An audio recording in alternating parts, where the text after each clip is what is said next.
Sejam todas e todas bem-vindas e bem-vindos. Eu sou Antônio Góes, jornalista especializado em educação, e é com grande alegria que, em nome do Comitê Olímpico do Brasil, o COB, eu farei a apresentação e mediação da terceira edição do evento Valores que Transformam. Em novembro de 2019, a primeira edição do evento abordou a importância das habilidades socioemocionais na educação. Esse evento foi realizado lá antes da pandemia, no Museu da Educação, no Rio de Janeiro. No Museu da Manhã, no Rio de Janeiro, perdão. A segunda edição já foi realizada de maneira virtual, já em tempos de pandemia, com o tema Construindo um Ambiente de Aprendizagem Integral. E assim seguimos para mais um ano em formato online, diretamente do YouTube do Time Brasil, com o tema Protagonismo com Excelência. Esse webinar é uma iniciativa do Transforma. Transforma é o programa do COB de promoção dos valores olímpicos, que contribui para a formação integral do ser humano, atuando em escolas por meio da educação olímpica, com uma abordagem integrada e interdisciplinar. E todo o conteúdo do Transforma é pensado principalmente para educadores, professores de todas as disciplinas e de todos os segmentos, e também para integrantes e entusiastas do movimento olímpico. No primeiro momento desse webinar, teremos uma breve apresentação do programa com a gerente de Cultura e Valores Olímpicos do COB, a Carolina Araújo. A partir disso, iniciaremos os painéis temáticos. No primeiro, o tema abordado será Protagonismo e a Base Nacional Comum Curricular, a BNCC. Essa BNCC é um documento de caráter normativo que define um conjunto orgânico e progressivo de aprendizagens essenciais que todos os alunos devem desenvolver ao longo das etapas e modalidades da educação básica. A base estabelece conhecimentos, competências e habilidades que se espera que todos os estudantes desenvolvam ao longo da escolaridade básica. O palestrante sobre esse tema será o Mozar Neves Ramos, educador, escritor e químico brasileiro. Ele foi secretário de Educação do Estado de Pernambuco entre os anos de 2003 a 2007. Na área educacional, também presidiu diversos órgãos e projetos federais sobre educação. Será um grande prazer estar com ele para falarmos sobre esse tema. Logo em seguida, no segundo painel, o tema abordado será Protagonismo no Esporte e na Vida. Contará com a participação super especial da nossa campeã olímpica de vôlei, a Fernanda Garay, e do nosso medalhista olímpico de natação, o Bruno Fratos. E eu terei a honra de mediar este bate-papo. Lembrando que esse webinar está sendo transmitido ao vivo pelo canal do YouTube do Time Brasil. Ele está sendo gravado e ficará disponível posteriormente também no YouTube. Os participantes inscritos receberão um certificado digital por meio do e-mail informado na ficha de inscrição. E nós contamos também com intérpretes de Libras, o Igor e a Diene, que irão se revisar nessa função, a quem eu já agradeço também. Esperamos que seja uma manhã muito produtiva para todos nós aqui. Dito isto, convido vocês a ouvirem a mensagem de boas-vindas que o presidente do COB, o Paulo Vanderlei Teixeira, preparou para a gente. E logo em seguida, já vamos escutar também a mensagem ao vivo da Manuela Pena, diretora de Comunicação e Marketing do Comitê Olímpico do Brasil. Então vamos à mensagem do Paulo, por favor.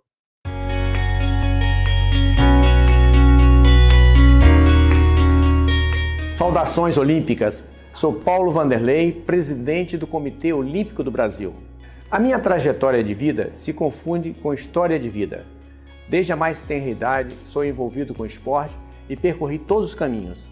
Atleta, técnico, árbitro, gestor esportivo e, como não poderia ser de outra forma, profissional de educação física com muito orgulho. E aproveitando a oportunidade, cumprimento os educadores e professores que nos assistem pelo Dia do Professor, comemorado no último dia 15 de outubro. Os professores são agentes fundamentais no processo de construção de uma sociedade mais inclusiva e, portanto, mais justa.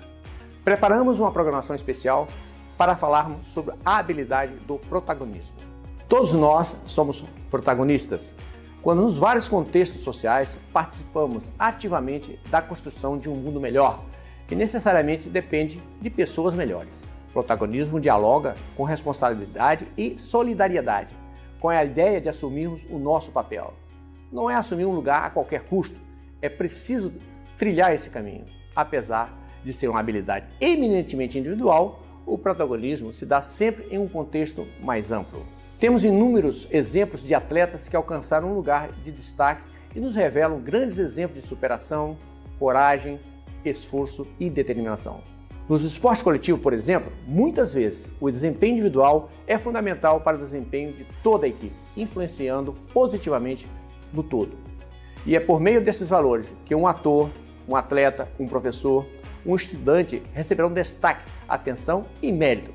Cada parte importa. E como o Olimpismo nos ensina, todas as nossas ações devem ser de excelência, ou seja, fazendo o nosso melhor, dando o melhor de nós todos os dias, mas também com respeito ao outro, de maneira responsável na nossa conduta. Dessa maneira, finalizo minha mensagem desejando a todos vocês um excelente evento, ressaltando meu imenso respeito a todos os professores do país, protagonistas de jornadas inspiradoras, que estão em constante busca por novas formações e novos conhecimentos, que colocam o aluno em protagonismo junto de si, observando e respeitando suas individualidades.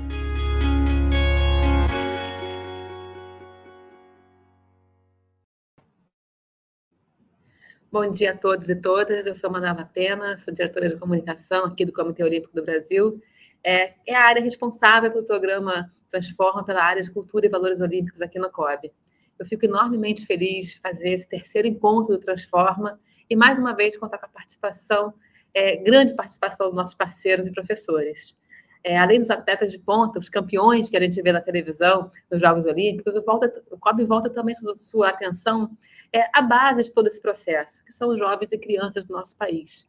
E por isso nasceu o programa Transforma, que é alinhado à Base Nacional Comum Curricular.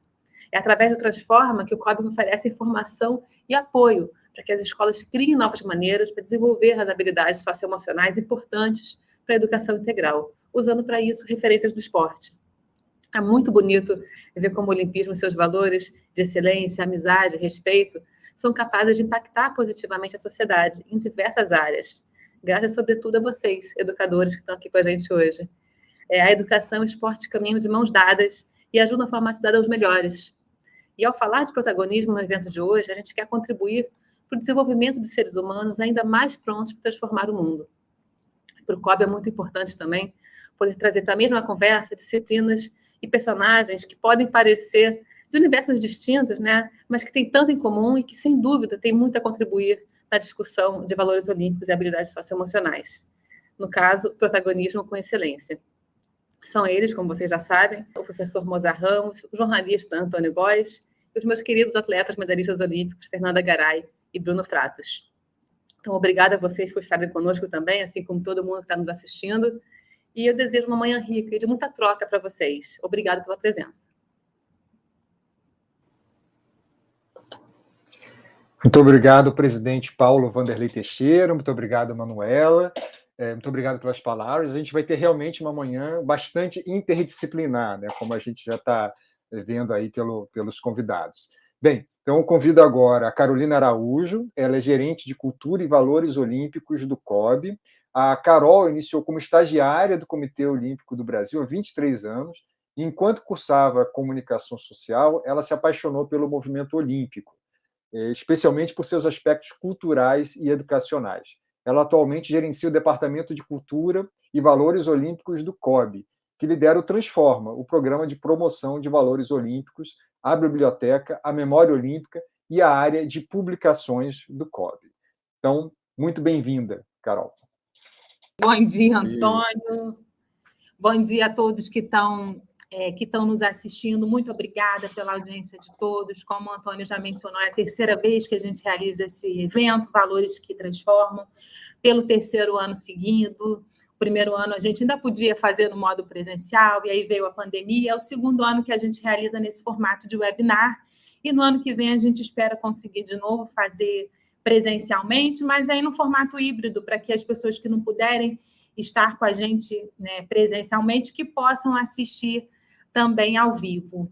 Eu queria um pouco explicar para os novos participantes, para quem ainda não conhece bem o Programa Transforma que realiza esse evento, Valores que Transformam, qual é a essência do nosso programa, por que o Comitê Olímpico tem um programa que conversa, que dialoga com professores de todas as disciplinas e todos os segmentos. E, para isso, eu preparei uma breve apresentação que vocês vão começar também a visualizar na tela e que vai nortear aí a nossa breve conversa que está se iniciando agora. na nossa apresentação, eu preparei especialmente para o nosso evento Valores que Transformam, e eu conceituo aqui o programa. O Transforma é o programa do COB de promoção dos valores olímpicos que contribui para a formação integral do ser humano. Ele é um programa de educação olímpica que atua em escolas, capacitando professores de todas as disciplinas e realizando ações, tanto para professores como para alunos. Então, esse evento que a gente está vendo hoje já é uma das ações do Transforma. E aí a gente fala tanto, bom, é o programa de promoção de valores olímpicos. O que são esses tais valores olímpicos? Os valores olímpicos nada mais são do que todos os exemplos positivos que o esporte contribui, que o esporte transmite para todos nós, sejamos nós atletas ou não. E os valores olímpicos, eles são muitos, eles são incontáveis, mas o movimento olímpico destaca 3 como sendo valores olímpicos universais, que são a amizade, a excelência e o respeito. Quando a gente fala de amizade e respeito, eles são muito intuitivos, a gente não precisa aqui conceituá-los.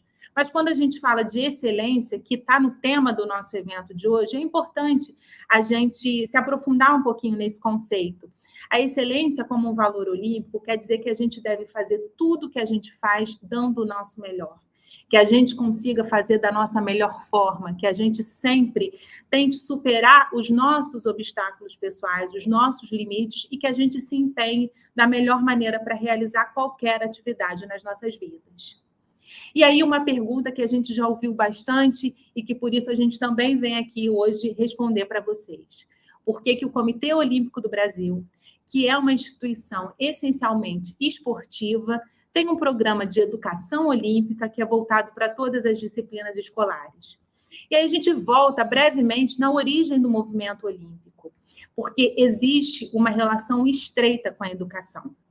Esse homem que vocês veem na tela é Pierre de Coubertin, o Barão de Coubertin, viveu no século XIX e ele era um francês desportista e pedagogo. Coubertin é o criador do movimento olímpico moderno e isso acontece num desdobramento de uma pesquisa num processo educacional. Coubertin acreditava que o esporte era um direito de toda a sociedade e que o processo de educação passava pela mente e pelo corpo ao mesmo tempo. Coubertin justamente queria integrar esses 2 elementos ao processo educacional do seu país. Então, ele começou uma série de pesquisas para embasar uma reforma que ele gostaria de propor para o sistema educacional e, na mesma época, ele se deparou com os ideais olímpicos da Grécia Antiga. Os Jogos Olímpicos da Antiguidade, eles justamente reuniam intelectuais, atletas, os Jogos não eram um evento só esportivo. Então, com isso, Coubertin acreditou nesses ideais e acabou propondo a recriação dos Jogos Olímpicos. Então, ele é o criador do movimento olímpico moderno, os Jogos são um desdobramento de uma pesquisa educacional, e daí vem esse elo tão estreito entre o esporte e a educação. E aí, falando do nosso programa, especificamente do Transforma, quais são os objetivos dele? É o fortalecimento da cultura esportiva nacional, que a gente fale de esporte, todos os seus benefícios e todas as modalidades. O outro objetivo é levar a temática olímpica para o ambiente escolar, por todas as disciplinas, eu vou falar um pouquinho mais disso à frente, e contribuir para o desenvolvimento de habilidades socioemocionais que estão em consonância com as competências gerais da BNCC. O Transforma é um programa estruturado em 2 pilares. O primeiro pilar de cursos e o segundo pilar de ações. Eu vou começar falando do de cursos. O primeiro é o curso VOV, Valores Olímpicos para a Vida. Temos o curso Voz e estamos trabalhando aqui para brevemente lançar o curso de Sustentabilidade no Esporte e na Vida. Começando pelo curso VOV, Valores Olímpicos para a Vida, é um curso que compartilha os mesmos objetivos do programa, ou seja, levar a temática olímpica para a escola e o desenvolvimento de habilidades socioemocionais. O VOV é um curso para professores de todas as disciplinas, ele tem duração de 36 horas e ele é oferecido totalmente à distância e gratuitamente. Ele é organizado em 4 módulos. O primeiro módulo conta justamente para os professores essa história do movimento olímpico, né? Eu falei aqui, mencionei brevemente o Barão Pierre de Coubertin, a gente entra um pouco mais a fundo nessa história e contextualiza, fala sobre essa relação estreita entre esporte e educação. E também falamos sobre como que o professor pode trabalhar a temática olímpica em suas aulas. Então, ele começa falando por essa história, traz alguns pontos super emblemáticos, histórias inspiradoras do movimento olímpico e da história dos Jogos, já faz uma chamada para os próximos Jogos, Paris, em 2024, Los Angeles, nos Estados Unidos, em 2028. E aí, quando a gente fala o que é trabalhar a temática olímpica na escola, eu trouxe aqui um exemplo da disciplina de matemática. A gente traz aqui alguns gráficos que mostram também a evolução do evento, do movimento olímpico e dos Jogos Olímpicos. Se a gente observa esse gráfico da esquerda, Atenas 1896 foi a primeira edição dos Jogos da Era Moderna. A gente vê que ali participaram 14 países em 9 esportes, 241 atletas, e um dado super que chama muito a atenção, um dado super emblemático, que só participaram homens. Era um evento exclusivo para homens. Eu falei que Coubertin se inspirou nos Jogos Olímpicos da Antiguidade para recriar os Jogos Olímpicos, e na Antiguidade só podiam participar homens. Mulheres não podiam nem assistir às competições. Se elas eram descobertas assistindo, elas eram condenadas à morte, elas eram jogadas num precipício.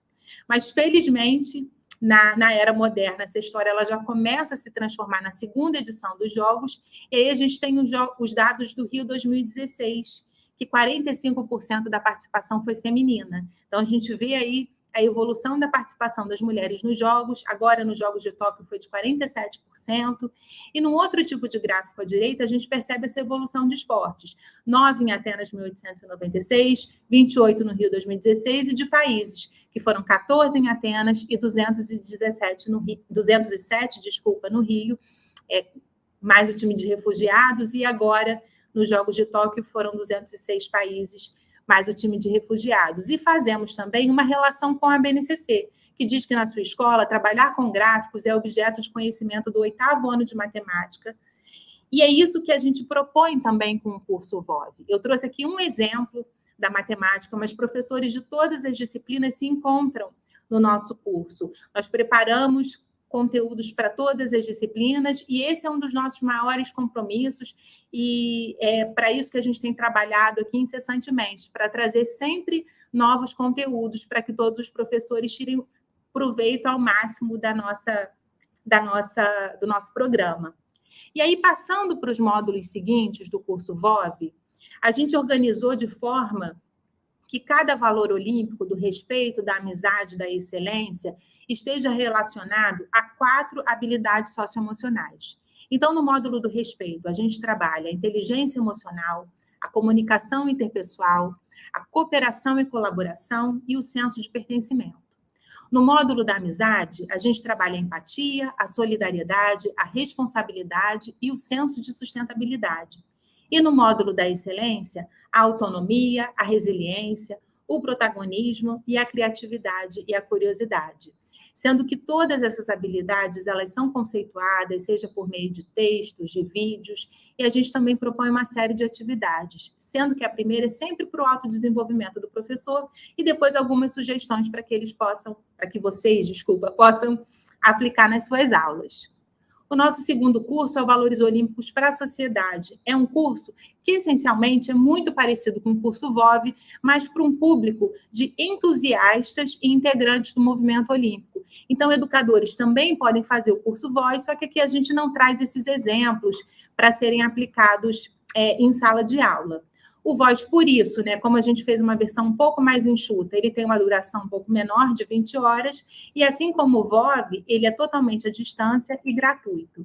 Ele também traz a história do movimento olímpico, alguns elementos, ele explica aqui, por exemplo, como que acontece uma cerimônia de abertura, fala das habilidades socioemocionais, as mesmas que a gente trata no curso VOV, e eu trouxe aqui um exemplo de como a gente aborda uma dessas habilidades, um dos exemplos que eu mais gosto, falando da habilidade da solidariedade, a ação para o bem comum, falando sobre a interdependência humana. Nós nos relacionamos com as pessoas todos os dias. é impossível não depender de alguém para realizar pelo menos uma das nossas tarefas diárias. E isso é maravilhoso.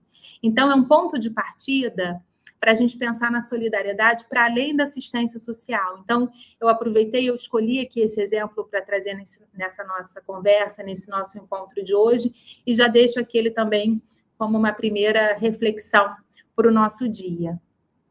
E aí eu falei que o Transforma ele é estruturado em 2 pilares, o primeiro de cursos e o segundo de ações. Eu vou aqui dar uma pincelada nas nossas ações para a gente dar continuidade ao nosso programa. Nós oferecemos formação para os educadores que já fazem o curso Valores Olímpicos para a Vida, educadores que vão começar o curso Valores Olímpicos para a Vida. Então, a gente oferece esse momento presencial em que a gente realiza dinâmicas. Atualmente, a gente também tem adaptado essas ações para o formato online, mas nós gostamos de realizar sempre com uma turma que está começando, a gente fazer aquele engajamento inicial, mas ao longo do curso a gente também traz alguns conteúdos complementares, como, por exemplo, hoje tem diversos professores que já cursaram o VOV ou que estão em curso com alguma turma do VOV, então são programações que sempre dialogam com todo o nosso programa e com os temas que a gente sempre aborda. O evento Valores que Transformam, que é esse que a gente está realizando hoje, como o Antônio já mencionou no início, no primeiro ano, em 2019, a gente comemorava 1 ano do Transforma e a gente realizou ele presencialmente aqui no Museu do Amanhã, no Rio de Janeiro. No ano passado, já realizamos em formato de webinar e esse ano estamos realizando pela 3ª vez. O COB de Portas Abertas é um evento que a gente realiza na sede do Comitê Olímpico do Brasil. A gente abre as portas para alunos. No primeiro ano, a gente realizou com a rede municipal aqui do Rio de Janeiro, alunos de escolas participantes do programa Transforma, de professores que estão inseridos no programa, que participam da capacitação através do curso VOV. E também fazemos ações nas escolas, como os festivais Transformam, que traz uma programação sempre cultural e educativa para alunos. A gente aborda as nossas habilidades socioemocionais e também traz alguma formação complementar para os professores, como essa foto aí do lado esquerdo da tela. E esse aqui é uma notícia que eu trago, que a gente está aqui em fase de roteiro ainda, mas já estamos trabalhando com muito carinho numa websérie. Eu disse que a gente trabalha incessantemente para trazer novos conteúdos para os professores, e essa websérie tem esse objetivo. A gente vai fazer uma relação entre as modalidades com atletas e os professores com as suas determinadas disciplinas e as habilidades socioemocionais. A gente vai aproveitar o lançamento da websérie para também lançar o canal do Transforma no YouTube, e nele a gente vai sempre fomentar aí as nossas discussões, trazer sempre novos conteúdos para vocês, professores. E aí eu já estou chegando aqui na minha reta final. A título de informação, eu gostaria só de trazer por onde o Transforma vem passando, aqui no Rio, Teresópolis, Taubaté, Cascavel, Palmas, Blumenau, Natal. Temos uma parceria forte em São Paulo, por meio do SESI, São Bernardo do Campo, também o SESC, que é um grande parceiro, em Itaquera, e o estado do Sergipe. Também estamos nas escolas brasileiras do Japão. Recentemente, os Jogos Olímpicos foram realizados lá. Existe uma comunidade brasileira bastante expressiva e levamos para essas escolas brasileiras do Japão. E o nosso alcance até o momento. O Transforma ainda é um programa muito jovem. Ele recentemente fez 3 anos que foi lançado. A gente tem aí praticamente 2 anos muito desafiadores de atuação em meio à pandemia, mas temos alcançado um público já muito relevante, que nos deixa muito satisfeitos e muito entusiasmados para dar continuidade a esse trabalho. São cerca de 7.000 professores e cerca de 33.000 alunos atingidos até o momento. E eu me despeço de vocês agora, agradeço muito todos que estão aqui com a gente, convido aí o Antônio para voltar, para conduzir brilhantemente o nosso evento, como ele vem fazendo. Ele vai mediar um bate-papo com atletas, super legal, daqui a pouco, logo após a nossa palestra aí do professor Mozart Ramos, e muito obrigada a todos, eu desejo um bom evento para todos nós. Muito obrigado, Carol, muito bonito ver a trajetória aí do Transforma, né? Tá ainda na primeira infância, né? Mas como é de se esperar da primeira infância, o desenvolvimento tem sido bastante pleno também, super importante. Então, agradeço suas falas Eu vou apresentar aqui o Mozart. Bem, eu vou fazer uma apresentação resumida, porque é um currículo extenso aqui do Mozart. Ele é graduado em Química. O Mozart Neves Ramos é o nosso próximo palestrante aqui nesse painel do Protagonismo e a BNCC. O Mozart ele é graduado em Química pela Universidade Federal de Pernambuco, mas, para azar da Química e para sorte da educação, ele já se bandeou para os lados da educação faz bastante tempo, apesar de ter se doutorado em Química, mas depois ele foi construindo sua trajetória na educação, foi reitor da Universidade Federal de Pernambuco, presidiu a ANDIFES, que é a Associação Nacional dos Dirigentes das Instituições Federais de Ensino Superior, foi secretário de Educação de Pernambuco, presidiu o CONSED, que é o Conselho Nacional de Secretários de Educação, presidente executivo do Movimento Todos pela Educação, hoje é membro do Conselho Nacional de Educação, né? E ele é titular da cátedra Sérgio Henrique Ferreira, do Instituto de Estudos Avançados da USP, em Ribeirão Preto. Então, Mozart, seja muito bem-vindo para o nosso evento aqui. Acho que eu acertei ao dizer que azar da Química que perdeu você para a educação, né, Mozart? Olá, Góes, um prazer enorme estar com você, com a Carol, com toda a turma do Transforma. Eu costumo dizer que eu adoro a Química, mas amo a educação. A minha vida foi realmente boa parte dedicada à Química, mas a educação mudou, sempre mudou minha vida e estou muito feliz. Eu acho que é um desafio enorme, é uma missão que eu tenho e que eu tenho procurado dar o meu melhor, né, para que a gente consiga deixar um legado de um Brasil melhor, de um Brasil mais democrático, mais justo para as futuras gerações. Então, é um enorme prazer, quero dizer da minha enorme alegria desse convite, ter recebido esse convite do Transforma. Parabéns, como você disse, está na primeira infância, mas parece que já está na fase juvenil, porque é muita coisa feita, né? Os cursos que estão sendo oferecidos, né? Então, parabéns aí, Carol, e todo o pessoal. O tema, Góes, que foi sugerido é um tema extremamente importante para a escola do futuro, e o futuro chegou. Então, eu preparei uma apresentação para os nossos professores, gestores, educadores, a quem, nesse momento, eu quero também parabenizar, né, pelo Dia do Professor, ocorrido na última sexta-feira, né, e é um privilégio para mim estar com vocês.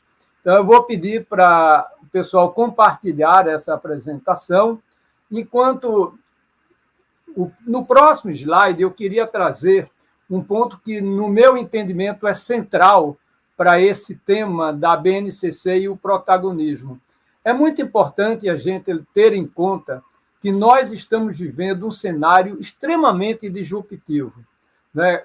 Promovido, em geral, pelas descontinuidades tecnológicas, que têm sido muito intensas, e uma consequência disso, os problemas são cada vez mais complexos, seja na escola, seja fora da escola, e que está a exigir novas competências, né, dos profissionais hoje que, por exemplo, que trabalham na educação, na escola.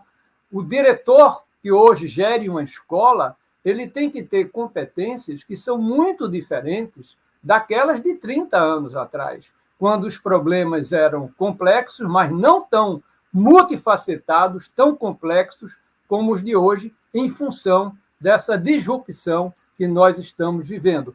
Claro, a pandemia ampliou e muito a disrupção, mas certamente precisamos ter um olhar, né, de como preparar professores, gestores para esses novos tempos. E que habilidades são essas?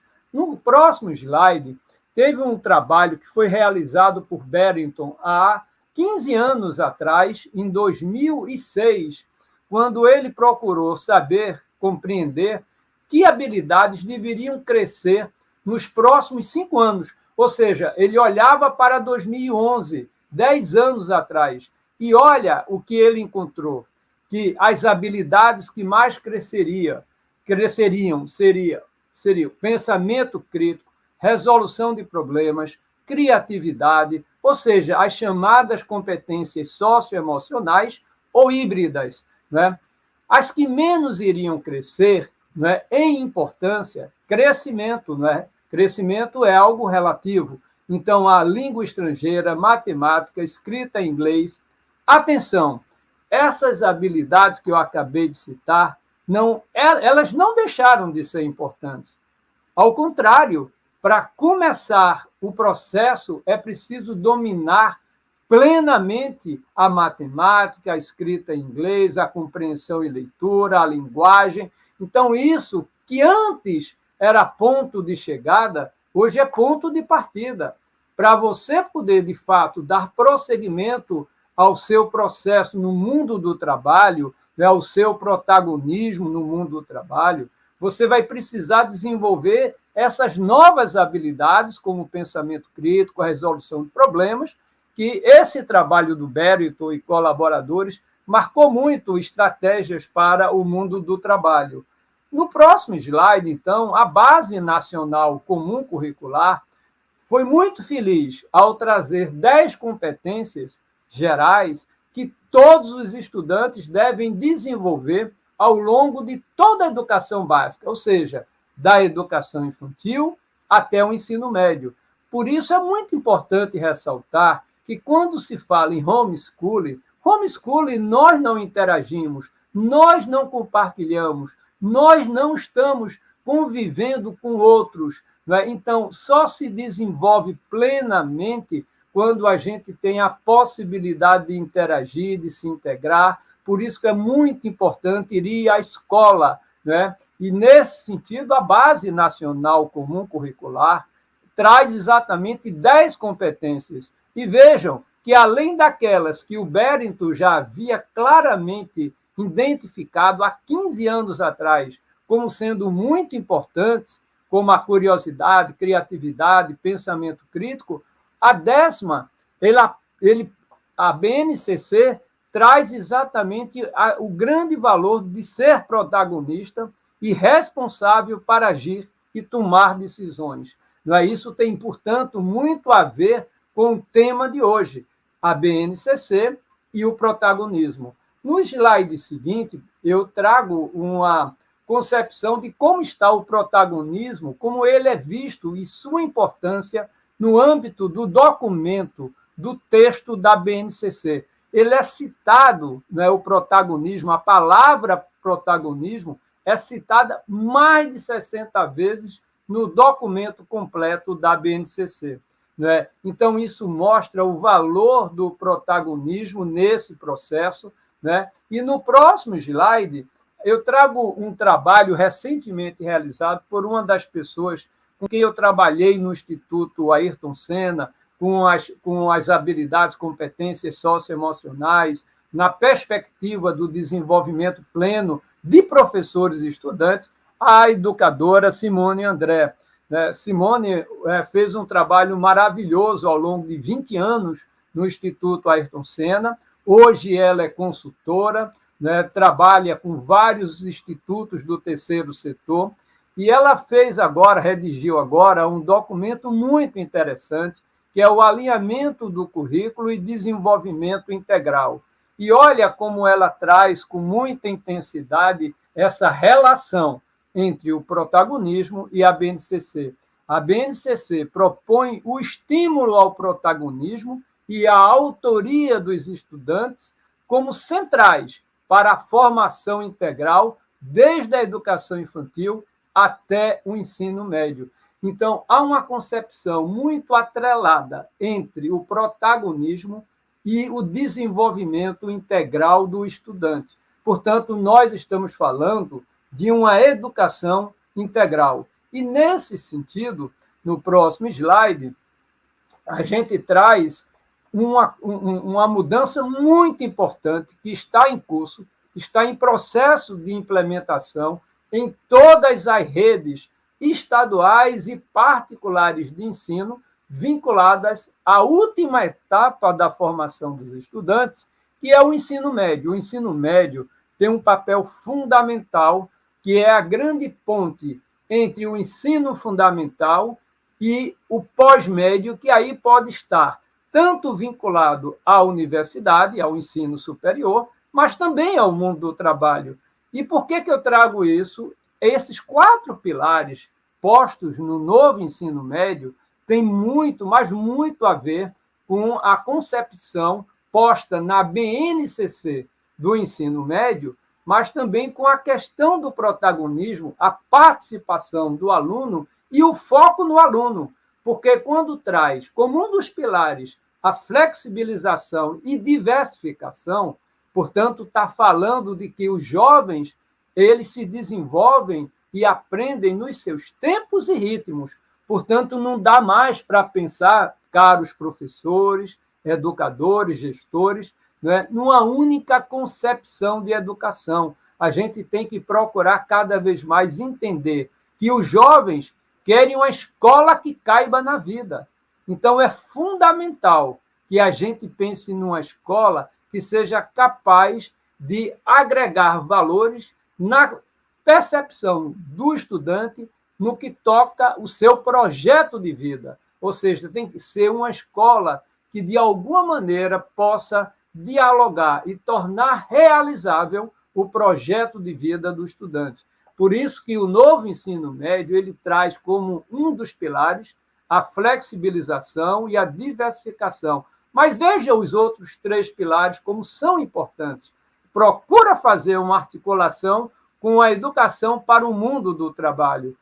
Não sei se vocês sabem, mas de cada 100 jovens que concluem o ensino médio, só 22 vão para o ensino superior e os outros 78.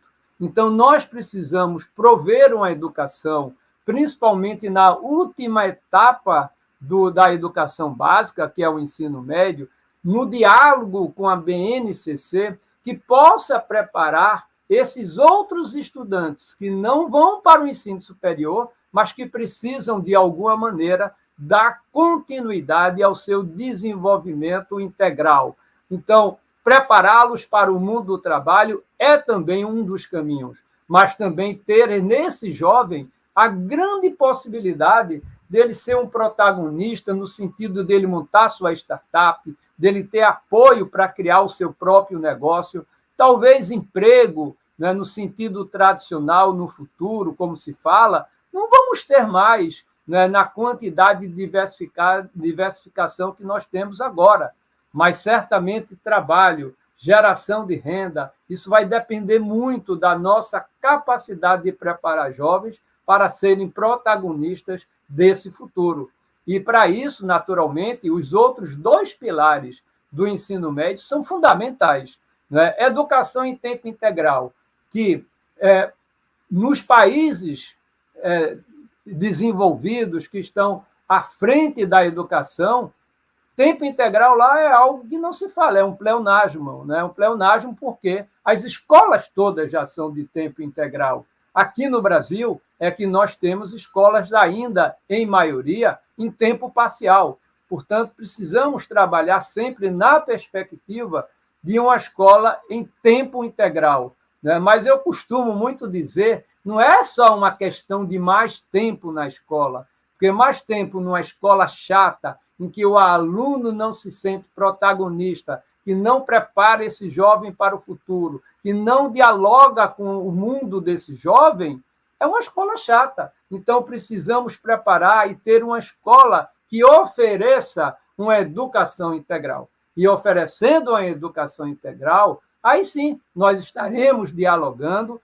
com as 10 competências da BNCC que todos os estudantes vão precisar desenvolver para poder, portanto, cumprir o seu desenvolvimento pleno ao longo da sua formação básica.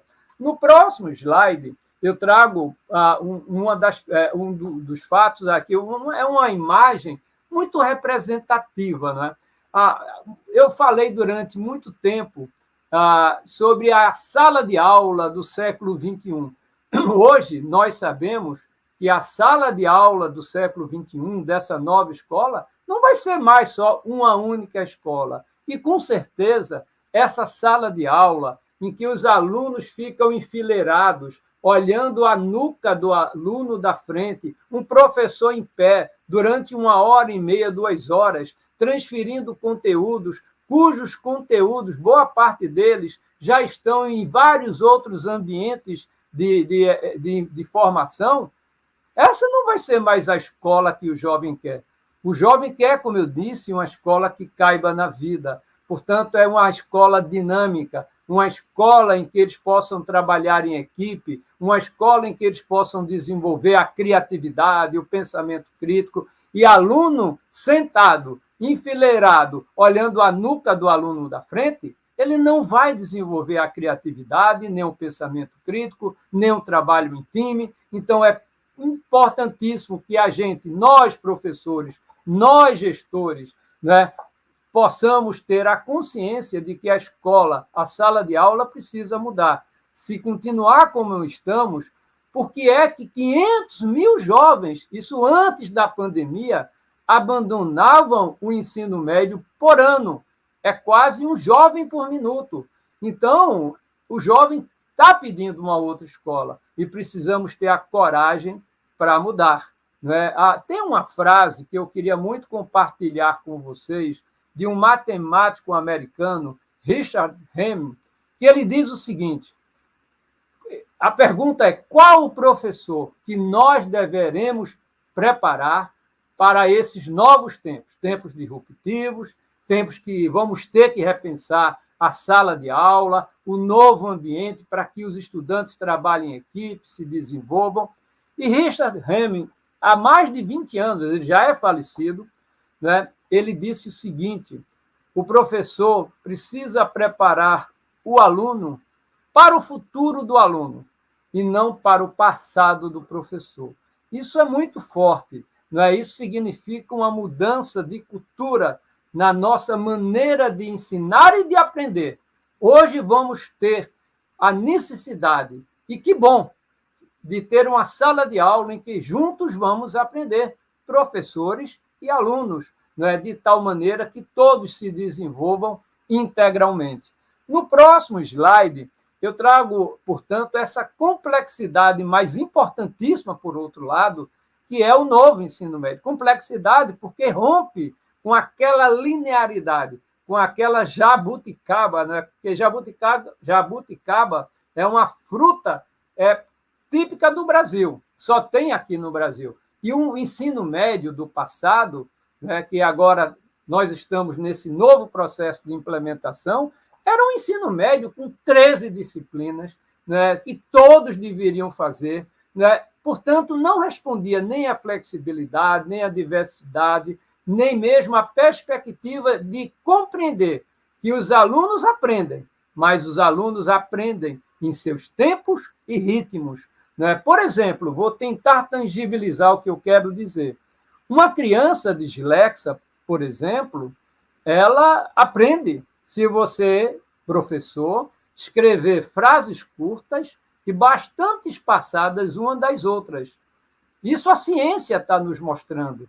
Portanto, uma criança dislexa também pode aprender, mas vai ter o seu tempo e o seu ritmo, e ela tem o direito à aprendizagem como está prevista na Constituição e na LDB. Portanto, não dá mais para a gente imaginar uma escola que seja linear, única, igual para todos, em que os alunos estão fixos em cadeiras, olhando, volto a repetir, a nuca do aluno da frente, tire uma fotografia, entre no Google, por exemplo, e bote a escola do século XVII. Ela vai mostrar a mesma arquitetura da sala de aula de hoje. Não é possível. São 3 séculos, né, se passaram, e nós ainda estamos com a mesma arquitetura. Então, precisamos ter uma profunda reflexão de que, se queremos, de fato, ter o protagonismo do aluno, o aluno como centro do processo de ensino-aprendizagem, vamos ter que repensar a nossa sala de aula. Vou dar um exemplo do SUS, não é? O Sistema Único de Saúde, que foi tão e está sendo tão importante para a democratização da vacinação em nosso país. Não é? O SUS, ele não tem como foco atender o médico ou o profissional da saúde. O SUS tem como meta, como objetivo, atender o paciente.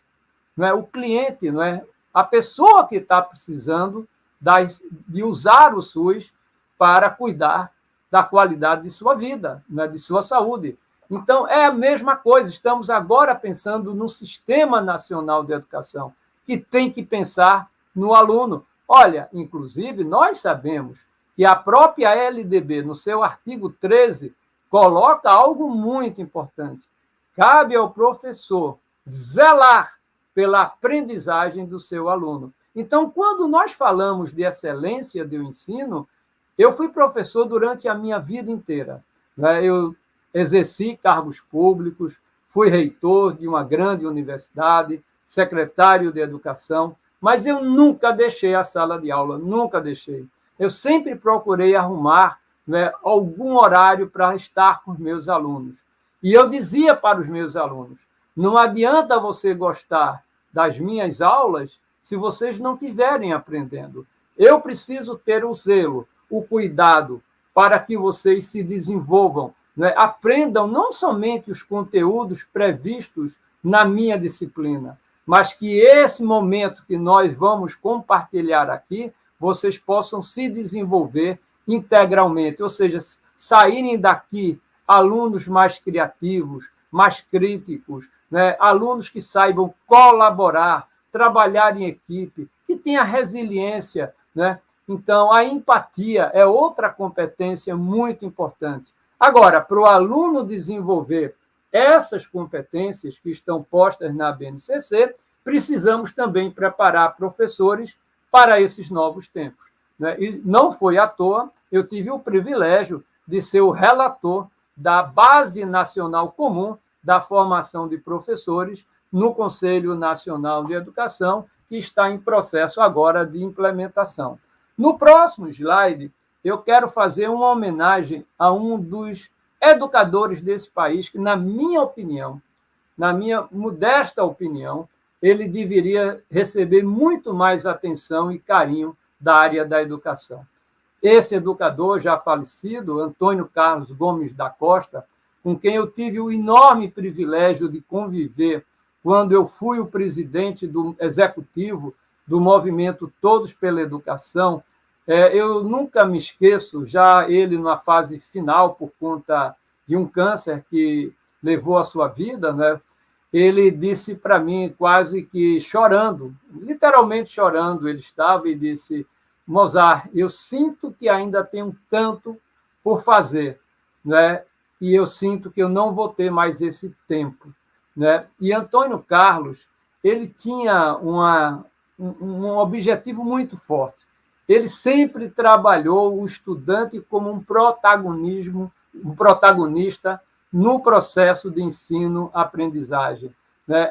Como ele dizia, a ideia principal é fazer com que o jovem tenha uma legítima participação social, contribuindo não somente para a escola, como também para a comunidade em que está inserido, né? Então, ele pensava o cidadão, ele ia muito mais além do que só o estudante e, portanto, pensava na integralidade desse estudante, na perspectiva de prepará-lo para dois aspectos muito importantes e que estão na Constituição, no seu artigo 205.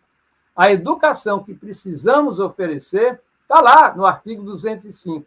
E Antônio Carlos ele foi muito fiel a esse artigo, porque ele dizia que essa educação, a Constituição está posta, é uma educação que desenvolve plenamente as pessoas, na perspectiva de duas coisas: preparar para o exercício da cidadania e para o mundo do trabalho. Então, esse binômio, cidadania e mundo do trabalho, deveriam fazer parte integrante e um diálogo permanente na formação do jovem. Então, quero muito prestar aqui a minha homenagem nesse momento em que, há poucos dias atrás, prestamos a todos os professores do Brasil, e Antônio Carlos, para mim, ele não morre, né? Não morreu, como Paulo Freire, que também comemoramos há um mês atrás seus 100 anos, porque são professores que deixaram legados fundamentais para a educação que nós acreditamos. No próximo slide, eu quero trazer, para concluir a minha fala, 2 exemplos de sucesso, e os 2 tiveram uma coisa em comum: o jovem no centro do processo educacional. E o segundo aspecto também em comum: eu acredito muito quando a política pública é desenvolvida de maneira alinhada, ou seja, poder público, terceiro setor e empresa. Eu não estou inventando, não, o artigo 205, veja, volto novamente ao artigo 205. Ele diz que a educação que nós precisamos oferecer enquanto direito é uma educação que desenvolva plenamente as pessoas, em colaboração com a sociedade. A minha experiência pública mostrou o seguinte: quando nós fazemos em comunhão com a sociedade, a gente consegue blindar, né, a política pública de um dos maiores problemas que a gente tem hoje, que se chama descontinuidade da política pública. E eu vou mostrar 2 exemplos, um no Rio de Janeiro e o outro em Pernambuco. Eu vou começar pelo meu estado, né? No próximo slide, eu trago exatamente aquilo que foi chamado por esse pernambucano, a quem eu reputo o grande responsável. Muita gente sempre me coloca como quem introduziu, foi o promotor das escolas de tempo integral de ensino médio em Pernambuco. De fato, eu era o secretário quando esse processo foi implementado, mas o idealizador, a pessoa que trouxe, foi exatamente o Marcos Magalhães, que está aí na foto, empresário pernambucano, filho de uma professora do município de Arco Verde, interior de Pernambuco, sertão, a porta do sertão de Pernambuco. Quando ele passou, ele havia estudado no ginásio pernambucano. Olha o ginásio, a setinha em vermelho mostra o ginásio há muito tempo atrás, ainda há 100 anos atrás. Tem a Assembleia Legislativa ao lado, e olha a foto recente. E essa recuperação do ginásio pernambucano foi liderada pelo Marcos Magalhães com outros empresários pernambucanos. Só que eles disseram o seguinte: isso vai ser um caso que vai virar a causa do ensino médio. E, de fato, o ginásio pernambucano mudou a história do ensino médio em Pernambuco. No próximo slide, por exemplo, eu trago os alunos o sorriso, né? Essa foto é muito emblemática, né? O protagonismo dos jovens foi a marca desse modelo de tempo integral. E olha os resultados alcançados. No próximo slide, vocês vão ver resultados dessa escola, não é? O IDEB de Pernambuco, em 2007, exatamente quando eu deixei a secretaria, estava na 21ª posição. Em 2015, 8 anos depois, o IDEB da rede estadual passa para primeiro lugar. E muito disso se deve a esse movimento das escolas de tempo integral com educação integral no ensino médio no estado de Pernambuco. E mais, no próximo slide, eu trago exatamente a questão mais um toque, por favor. Olha a diferença em 2007. Pode dar mais um toquezinho, por favor. Vai aparecer um outro quadro. Pronto, agora, 2007 e 2015. A diferença do IDEB entre a rede privada e a rede estadual em 2007 era de 2,6 pontos. É muita coisa. Em 2015, isso cai para apenas 1 ponto, né? E se olhar somente as escolas de tempo integral, é praticamente quase o mesmo desempenho, né? Então, no próximo slide, eu trago também um outro aspecto muito importante, né? No slide seguinte, que é a questão da taxa de abandono. Vejam, Pernambuco se tornou o estado de maior atratividade, né? Ou seja, o aluno não deixa a escola. A média de abandono em 2016 chegou a 1,7% apenas, quando a média, né, do país é de 13%. Isso antes da pandemia, gente. Então, veja o impacto. O jovem, quando quer uma escola, que gosta da escola, ele não abandona, não é?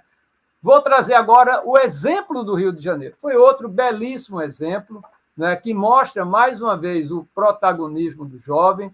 Né? Esse exemplo do Rio próximo slide, foi numa escola no Andaraí, numa escola simples, chamada Escola Estadual Chico Anísio, carinhosamente chamado de SECA. O nosso Antônio Góes, que está mediando toda a programação do nosso evento, teve a oportunidade de conhecer esse trabalho. Foi fantástico esse trabalho realizado. O Wilson Risolia, então secretário, hoje na Fundação Roberto Marinho, foi o grande líder desse processo, em parceria com o Instituto Ayrton Senna, terceiro setor, e empresas apoiando para o financiamento desse trabalho. Vejam como foi montada a estrutura no próximo slide. Novas competências foram, então, pensadas para os estudantes. Autoconhecimento, colaboração, pensamento crítico, criatividade. Gente, isso antes da BNCC. Veja como foi uma visão antecipatória de mundo. Que mundo nós acreditamos? Mundo disruptivo exige novas habilidades, novas competências para se viver.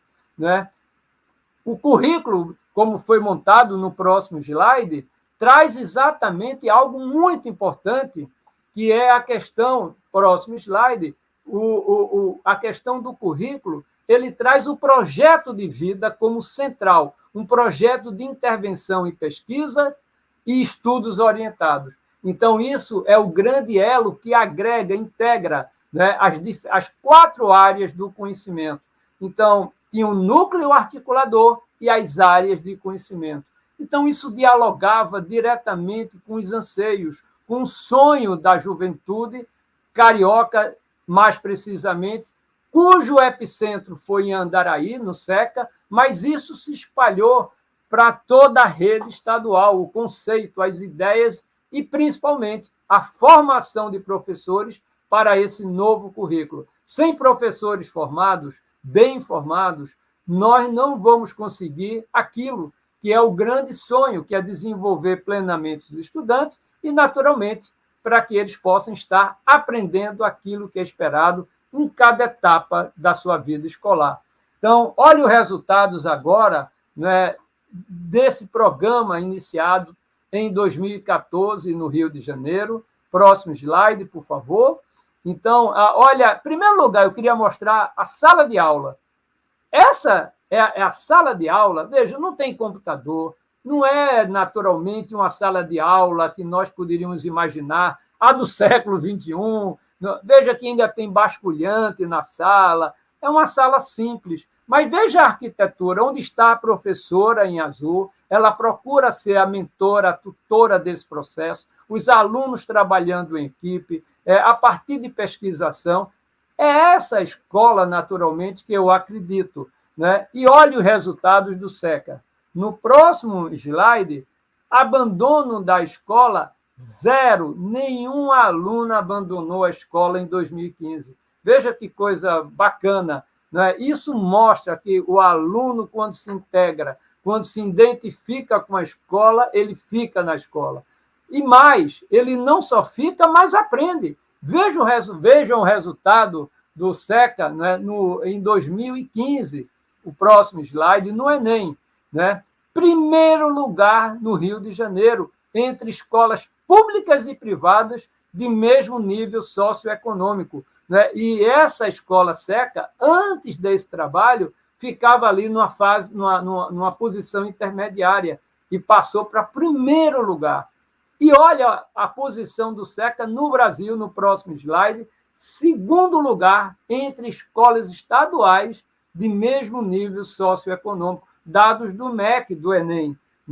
Então, isso mostra o seguinte: quando a gente coloca o jovem no centro do processo educacional, nós fazemos toda a diferença com professores bem formados, com uma boa gestão escolar. Isso é muito importante, esse binômio, professores bem formados, gestores eficazes, e um quarto pilar que eu considero muito importante nesse contexto do protagonismo juvenil, que é a participação das famílias. Então, esses 4 pilares nortearam todo o ambiente conduzido por aquele currículo que foi proposto, trabalhado e desenvolvido na rede estadual do Rio de Janeiro.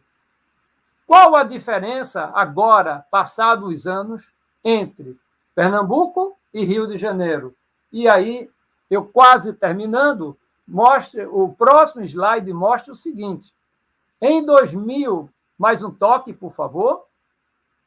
Em 2015, Pernambuco e o Rio de Janeiro estavam entre os melhores estados, redes estaduais, do ponto de vista do IDEB, no ensino médio.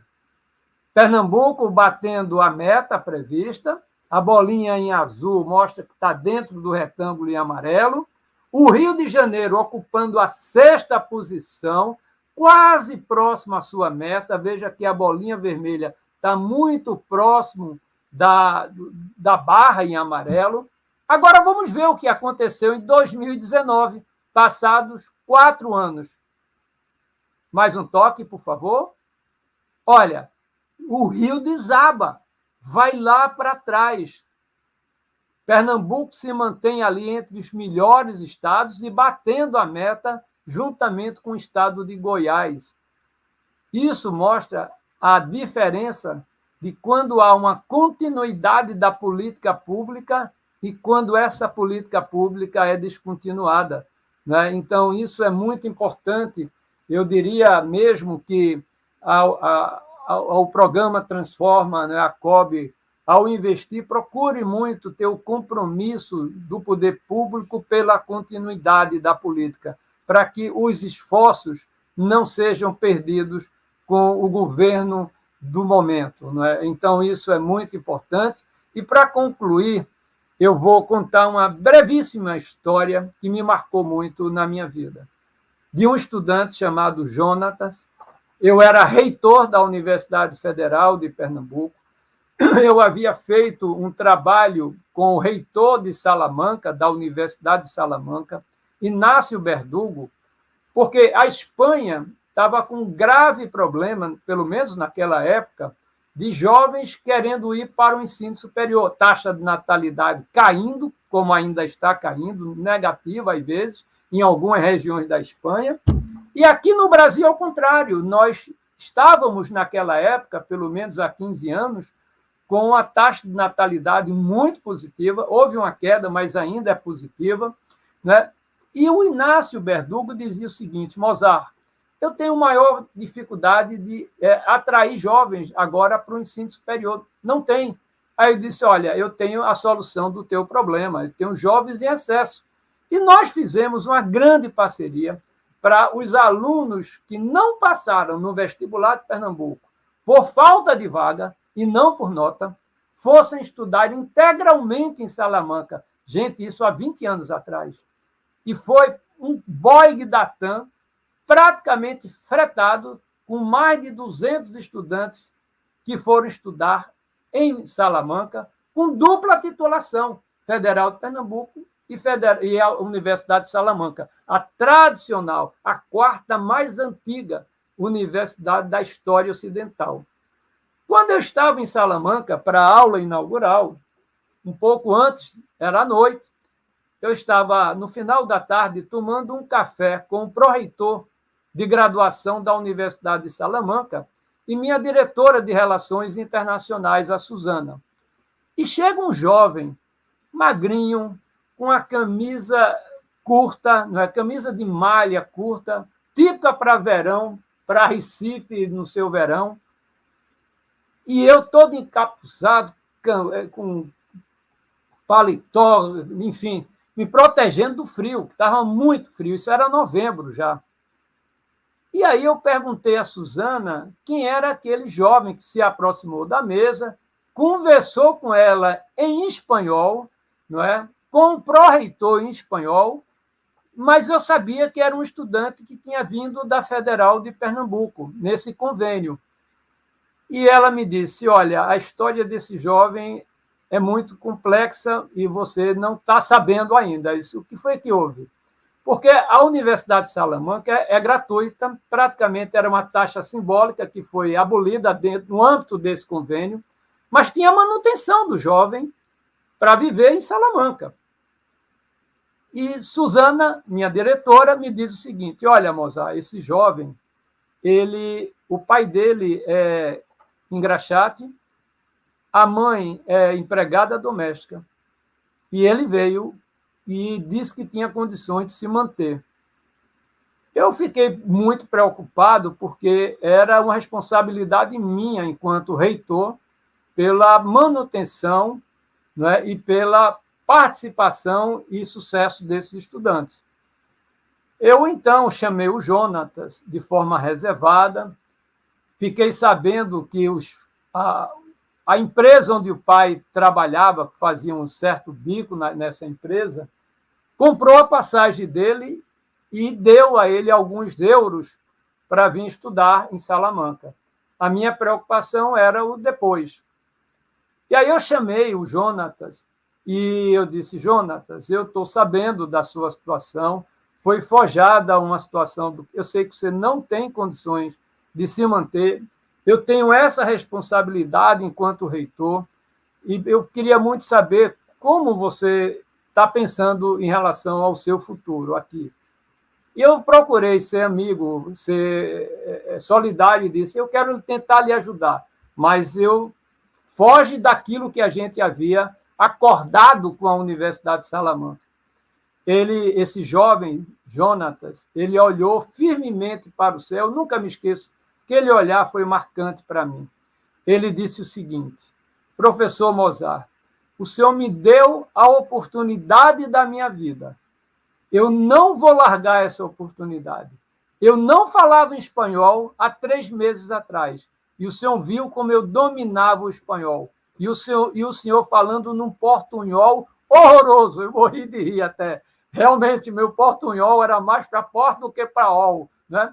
E ele falando um espanhol. Aí eu disse: como você aprendeu em 3 meses, professor? Eu botei uma determinação na minha vida. Eu tinha que estudar. Eu acordava ouvindo espanhol, ia dormir ouvindo espanhol. Então, aprendi, professor, e estou aqui hoje. Eu disse: e sua manutenção? Como é que você está pensando? Você não tem visto de trabalho? Aí ele disse: professor, eu moro debaixo da ponte, né? Porque Recife é uma cidade, como vocês sabem, com muitas pontes. Então, é muito comum se dizer isso aqui. Eu moro debaixo da ponte, mas eu não volto e quero ser bacharel em artes pela Universidade de Salamanca. Até hoje eu me arrepio. E mais, professor, eu espero um dia ser professor da Universidade de Salamanca. Quando esse rapaz me disse isso, eu fiquei absolutamente emocionado, porque às vezes a gente vê jovens com tantas condições e que às vezes não usufrui dessas condições. E ele, tão sem condições, tão forte no seu interior, com um objetivo querendo cumprir. Foi o que eu fiz. À noite eu conversei com Inácio Verdugo, o reitor de Salamanca, contei a história, ele também se emocionou e disse: não se preocupe, Mozart, eu vou arrumar um estágio para ele trabalhar na Casa do Brasil em Salamanca. E a universidade vai pagar os estudos dele, a manutenção dele, até o fim do curso. Resumo de tudo que eu acabei de contar a vocês. Anos se passaram, eu estava já na Secretaria de Educação de Pernambuco, procurei saber por Jonatas. Jonatas havia concluído o curso de bacharel em artes pela Universidade de Salamanca. É algo que, para mim, me emociona profundamente, né? Mostra o protagonismo do jovem. E mais, esse jovem passou para fazer o doutorado em História Medieval na Universidade de Viena. Então, o jovem pode, é preciso dar a oportunidade ao jovem, por isso quero aqui parabenizar, né, o Transforma por essa iniciativa de apoiar a juventude, o professor, o educador, porque só com educação a gente vai ter um país mais justo e de iguais oportunidades para todos aqueles que queiram efetivamente desenvolver e alcançar o seu projeto de vida. Muito obrigado. Muito obrigado ao professor Mozart, com essa história emocionante, né? Um final aí da apresentação dele. Vocês viram como azar da química que perdeu o Mozart, um gestor aí tão sensível, né, inovador também. E essa história do Jonathan, não sei se eu peguei exatamente o nome dele correto, acho que explica bem também a importância, né, de você, do jovem ter motivação, claro, dele ter protagonismo, dele exercer esse protagonismo, mas de apoio e de políticas públicas estruturadas, né? Não é só a motivação, a vontade, tem todo uma estrutura, são necessárias políticas, são necessário apoio, então é necessário todo um ecossistema, né, para que mais casos como esses floresçam, e a gente esse tem que ser mesmo, tem que ser a nossa meta enquanto sociedade. Então, agradeço, Mozart, e já vou fazer aqui a transição para o nosso próximo painel. O tema é protagonismo no esporte e na vida, e agora a gente saiu principalmente de educação, agora a gente vai fazer uma transição para o esporte, mas a gente vai buscar nesse diálogo também fazer algumas conexões, né, como é próprio do Transforme, como é próprio aqui desse diálogo. Então, eu vou primeiro anunciar nossos super atletas aqui que vão estar no diálogo com a gente. Primeiro, a Fê Garay, ela é nascida em Porto Alegre e é uma atleta com uma jornada vitoriosa. Entre as inúmeras conquistas estão o ouro nos Jogos de Londres de 2012 e a prata nos Jogos de Tóquio de 2020. Ela é campeã mundial do Grand Prix de vôlei e dos Jogos Pan-Americanos. E também já foi eleita diversas vezes a melhor ponteira, atacante, jogadora e sacadora. Então, eu dou boas-vindas a Fê Garay. Eu vou apresentar agora o Bruno também, então já vou passar a palavra para eles se falarem também. O Bruno Fratos é um dos principais velocistas do país, ele nasceu em Macaé, mas foi criado no Nordeste brasileiro. Aos 17 anos, mudou-se para São Paulo e passou a treinar no Clube Pinheiros, formado por um dos grandes treinadores do país, o Albertino Silva, e depois pelo australiano Brett Hawke. O Fratos tem 7 medalhas em Jogos Pan-Americanos, sendo 5 de ouro e 2 de prata, todas elas conquistadas entre Guadalajara, 2011, e Lima, 2019. E no currículo, o nadador tem ainda 4 medalhas em campeonatos mundiais, 3 pratas e 1 bronze. E em Tóquio 2020, tendo como treinadora sua esposa e ex-nadadora olímpica, Bruno conquistou a medalha de bronze nos 50 metros livres. Então, sejam muito bem-vindos, bem-vindas, Fernanda, Bruno. Prazer estar aqui iniciando esse diálogo com vocês. O tema aqui é protagonismo, então, assim, nada mais apropriado no caso de vocês de falar sobre protagonismo, mas como eu tenho certeza que a gente vai ver ao longo desse diálogo aqui, esse protagonismo não nasce do nada, né? É um fruto de muito trabalho, um trabalho que não é só individual, e esse é um pouco os temas que eu queria começar conversando com vocês. Mas antes eu queria só passar a palavra para vocês darem suas boas-vindas. Fernanda, por favor. Olá, bom dia, Antônio, bom dia, Bruno, bom dia a todos que nos acompanham através da transmissão.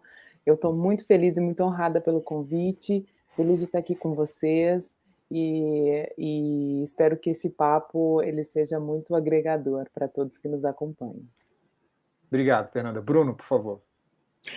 Bom dia, gente. Bom dia, Transforma. Feliz de estar aqui. Obrigado pelo convite. Espero poder estar esclarecendo um pouquinho e trazendo essa palavra sobre protagonismo, sobre esporte, que esporte é educação também, né? Esporte é uma das ferramentas educacionais mais importantes, mais densas que a gente tem, né? Com o maior potencial que a gente tem. Então, tô feliz de ser uma das faces, uma das figuras para trazer a mensagem do esporte. Que bom. A gente fica super feliz de ter vocês dois aqui e vamos dar início a esse diálogo. Eu quero começar com uma pergunta para vocês dois, uma pergunta mais, um pouco de apresentação, mas contando um pouco da trajetória de vocês, né? Hoje, quem vê a Fernanda e o Bruno, vê dois atletas vitoriosos, né? Em alto desempenho, super protagonistas, num esporte de alto rendimento, com uma cobrança super alta. Mas a gente sabe que por trás de todo atleta tem uma trajetória por trás e que uma trajetória de muito esforço, muita luta e que não começou agora, né? Então, eu queria um pouco dar a oportunidade de vocês falarem um pouco como é que foi, como é que vocês foram desenvolvendo, como foram se tornando protagonistas e nos seus respectivos esportes, desde o início ali da trajetória da vida escolar e esportiva até chegarem até aqui. Então, resumidamente, obviamente, eu queria pedir primeiro para a Fernanda contar um pouco dessa trajetória dela até se tornar essa atleta campeã. Acho que a gente precisaria de um pouco mais de tempo aqui, né, para contar toda a história, mas eu vou tentar resumir um pouco.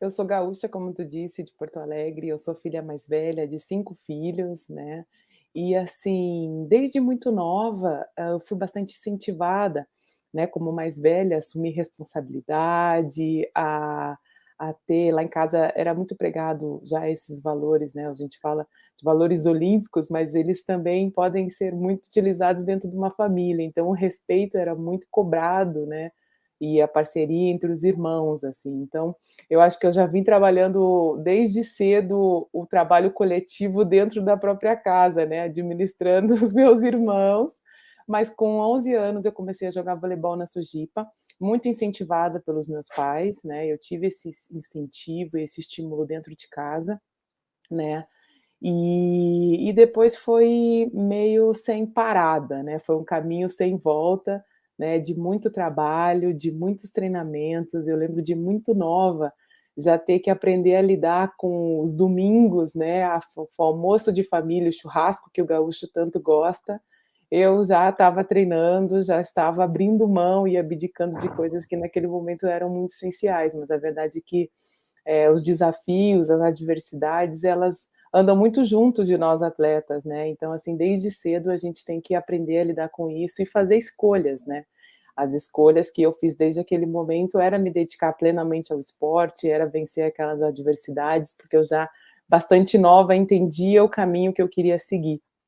Com 15 anos eu já jogava profissionalmente, eu já estava em São Paulo, né, morando sozinha e jogando por uma equipe, paulista. Eu jogava em São Caetano, né, então, assim, eu joguei 2 anos na categoria de base em São Paulo e depois eu fui para Belo Horizonte, onde eu iniciei a minha jornada já como adulta, né, ainda era jovem, mas já jogando Superliga.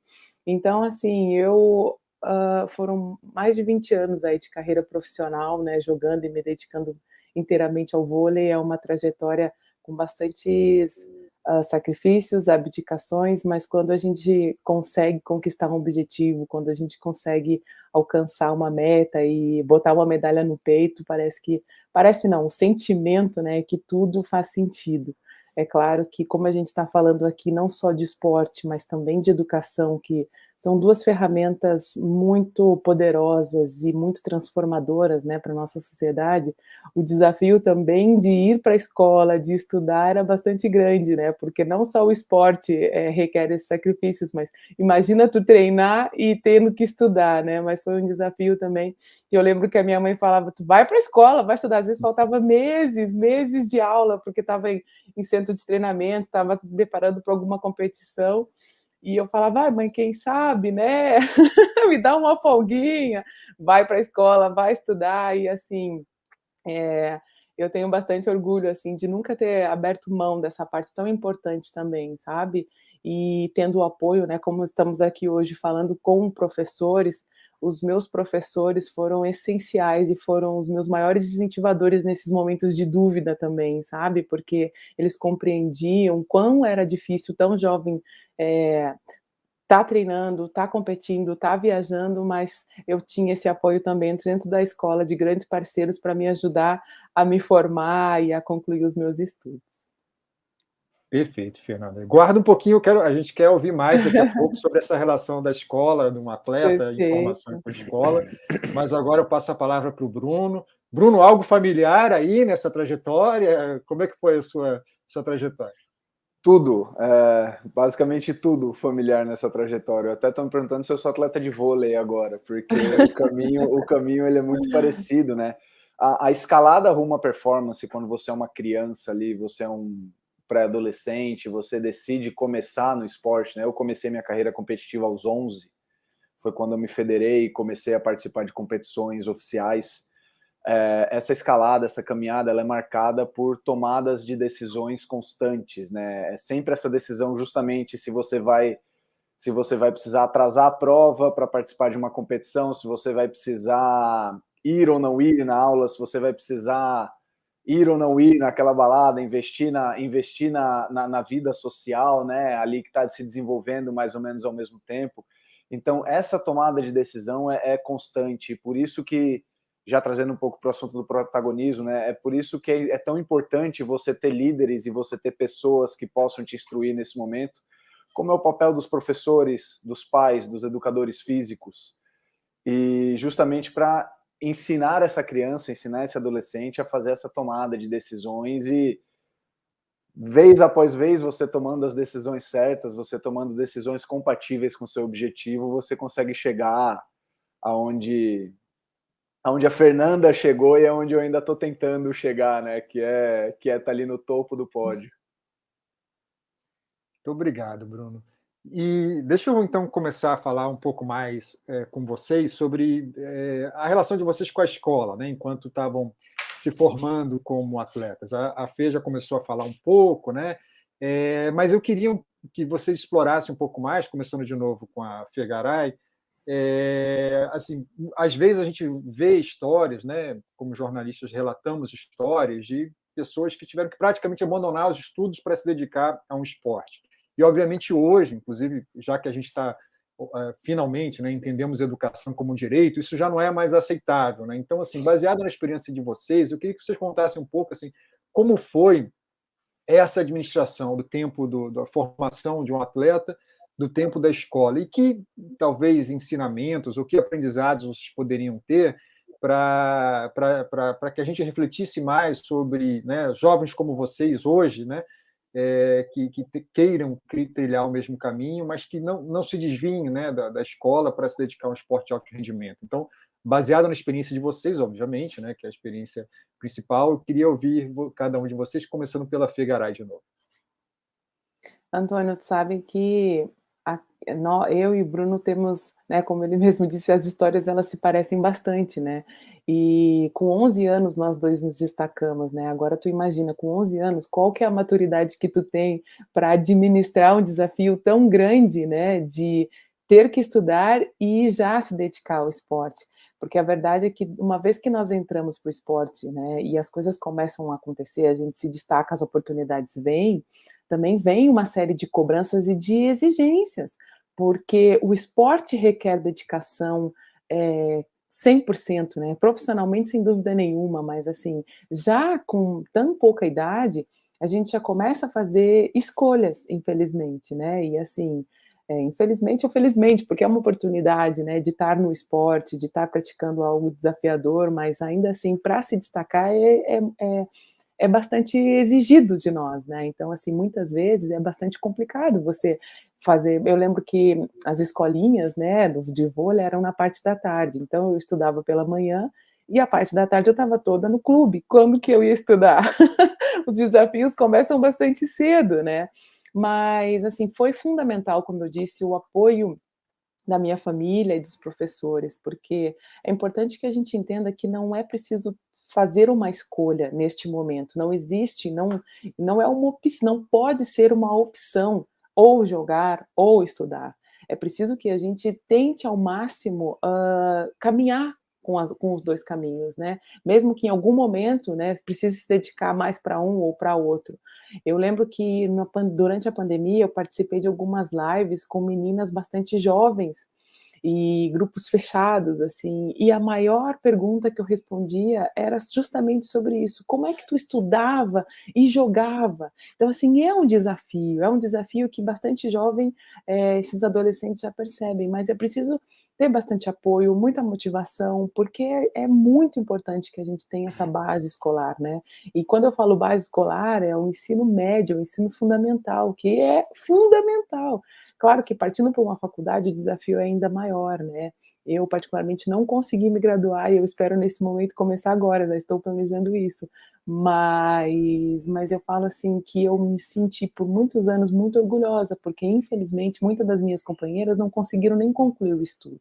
Então é importante que a gente fale sobre isso, que a gente estimule, né, que os professores entendam o seu papel, como é importante entender esse atleta, entender esse cidadão que está se formando e acolher essa dificuldade, acolher, incentivar, porque realmente é fundamental que a gente tenha mais atletas com estudo, mais atletas graduados, né? Porque daí a gente não só fala sobre atletas que se destacam, que são protagonistas, mas também cidadãos mais completos, né? Com estudo, com capacidade de falar de outros temas, de se posicionar politicamente, né? São coisas que são temas sensíveis e que muitas vezes nós, dentro da nossa carreira profissional, dentro daquele foco que nós todos temos como característica, né, e focar a nossa performance no nosso esporte, muitas vezes não estamos preparados para falar de outros temas, né?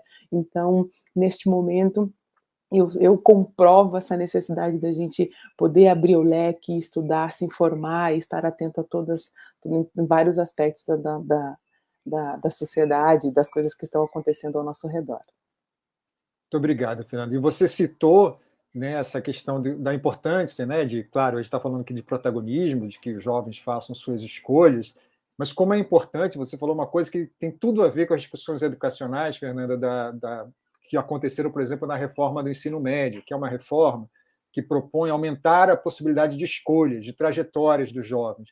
Mas uma das grandes discussões no setor educacional sempre foi você precisa dar apoio para esses jovens nas suas escolhas, e você não pode, essas escolhas não podem ser sem saída, né? Então, um jovem, num período de formação, ele precisa, você não sabe se o Bruno, aos 11 anos, a gente não sabia se ele iria virar um medalhista olímpico, a Fernanda Garay também, então é preciso que a gente garanta outras trajetórias possíveis, né, para esses jovens. Então, eu já passo a palavra para o Bruno. Bruno, como é que foi sua relação com a escola? Como é que você vê essa questão das escolhas, né, que um jovem acaba tomando e qual a responsabilidade aí de adultos, professores, pais nessas escolhas, baseado, claro, na sua experiência? Bruno, por favor. Aquela velha pergunta, né? O que você quer ser quando você crescer? Isso, eu com 32, às vezes tenho essa dúvida, imagina aos 11, né? Então, desde muito cedo, o atleta, ele envolvido no esporte, né? Ele já imerso nessa cultura, nesse universo esportivo, você começa a ter com muita clareza, pelo menos foi assim para mim, que o que eu queria ser quando eu crescesse seria atleta olímpico, e por vezes você não tem muita essa opção na grade curricular, você não tem essa opção ali, não é algo que você estuda, se prepara e presta um vestibular, né? Durante o ensino fundamental, o ensino médio, o atleta ele aprende sobre administração de tempo, né? Ele é forçado a aprender como administrar o tempo muito bem, porque senão, como a Fernanda mencionou, você não consegue treinar, ir para o colégio, estudar, fazer o dever de casa, estar pronto para a prova e para a competição, às vezes na mesma semana, né? E como eu mencionei no começo também, a tomada de decisões. Chega uma hora que você precisa tomar a sua decisão. No meu caso também, eu ainda tentei, eu cheguei a prestar o vestibular, eu ainda tentei cursar o ensino superior, e que no meu caso foi impossível, eu não conseguia conciliar os horários do ensino superior junto com o treinamento de um atleta que já estava ali se preparando para brigar por uma vaga olímpica. Então, infelizmente, no meu caso, foi algo que foi inconciliável. E essa é justamente uma das brigas que eu compro, às vezes, de tentar explicar o esporte como ferramenta educacional, tentar explicar o esporte como algo que deve ser inserido de maneira integral na grade curricular dos colégios, até das universidades, né? Eu tenho a felicidade de ter tido experiência no sistema universitário americano também, onde eu treinei por 4 anos na Universidade de Auburn, e você conseguir testemunhar como que funciona uma instituição de ensino que valoriza o esporte, que ao invés de concorrer, né, ao invés da grade curricular tradicional concorrer com o esporte, eles se ajudam, existe essa sinergia, existe essa coexistência dos dois, e um incentiva o outro. E aí você vê os resultados que tem, tanto no campo científico quanto no campo esportivo, né? Quando a coisa quando ela cresce junta. Infelizmente, eu acho que é algo que a gente ainda não pode usufruir, não tem a possibilidade de ter no nosso país, mas é algo que eu vejo o potencial de mudança e é algo que o dia que mudar vai ser algo lindo de ver a educação e o esporte crescendo junto. Perfeito. Vou fazer uma pergunta para vocês dois de novo, e aí vou inverter um pouco, tá? Vou começar com o Bruno, depois a gente vai para a Fernanda. Mas é sobre a administração da carreira de vocês, né? Como todo atleta profissional de alto rendimento, vocês passaram por altos e baixos, né? Então, momentos de vitória, momentos de derrota, e a gente discute na educação muito a importância, né, do desenvolvimento socioemocional, né, até para ajudar o estudante a se preparar para buscar motivação em momentos, aliás, não só em momentos de baixa, né? Às vezes você está no topo e aí você relaxa e aí você, ou você, sei lá, deixa-se a soberba tomar conta de você. Então, assim, essa administração do socioemocional, tenho certeza que é algo muito importante, né, na carreira de vocês. Então, eu queria saber como é que vocês lidaram com isso. Então, começando agora pelo Bruno e depois a Fernanda. Teve muita coisa foi aprendida na marra, muita coisa foi aprendida à base de choro, de decepção, e tiveram outras coisas também que aí todo o departamento todo o DM, né, de preparação mental do COB consegue ajudar a gente, consegue dar esse suporte. Mas os altos e baixos fazem parte, né, não só da vida do atleta, mas como na vida do atleta, do jornalista, do professor, do estudante, todo mundo tem momentos de altos e baixos, e é justamente sobre essa tomada de decisão, né, que eu falava no começo. Você, durante um momento de baixa desse, você decidir se você continua, se você desiste, como que você lida com aquela situação, da mesma forma que é um momento de alta, né? Eu acho que é uma questão de você não deixar que a depressão tome conta no momento de baixa, assim como não deixar que a euforia tome conta no momento de alta. Você tentar manter aquele comportamento linear, né, a coisa mais equilibrada possível durante a maior parte do tempo.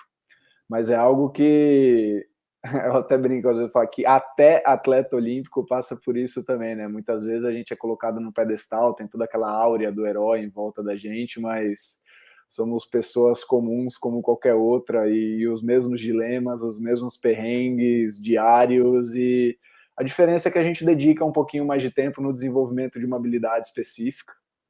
E aí, com o passar do tempo, com aquele trabalho acumulado semana após semana, ano após ano, a gente acaba ficando um pouquinho melhor que a pessoa comum naquilo. Mas, enfim, os momentos de alta, os momentos de baixa, eles são comuns, e você tem que aprender a lidar. Você tem que aprender a passar por tudo isso e superar como qualquer outra pessoa. Perfeito. Fegaray? O esporte, ele nos proporciona experiências muito peculiares, assim, e um dos ensinamentos que a gente tem diariamente é aprender com a vitória e com a derrota.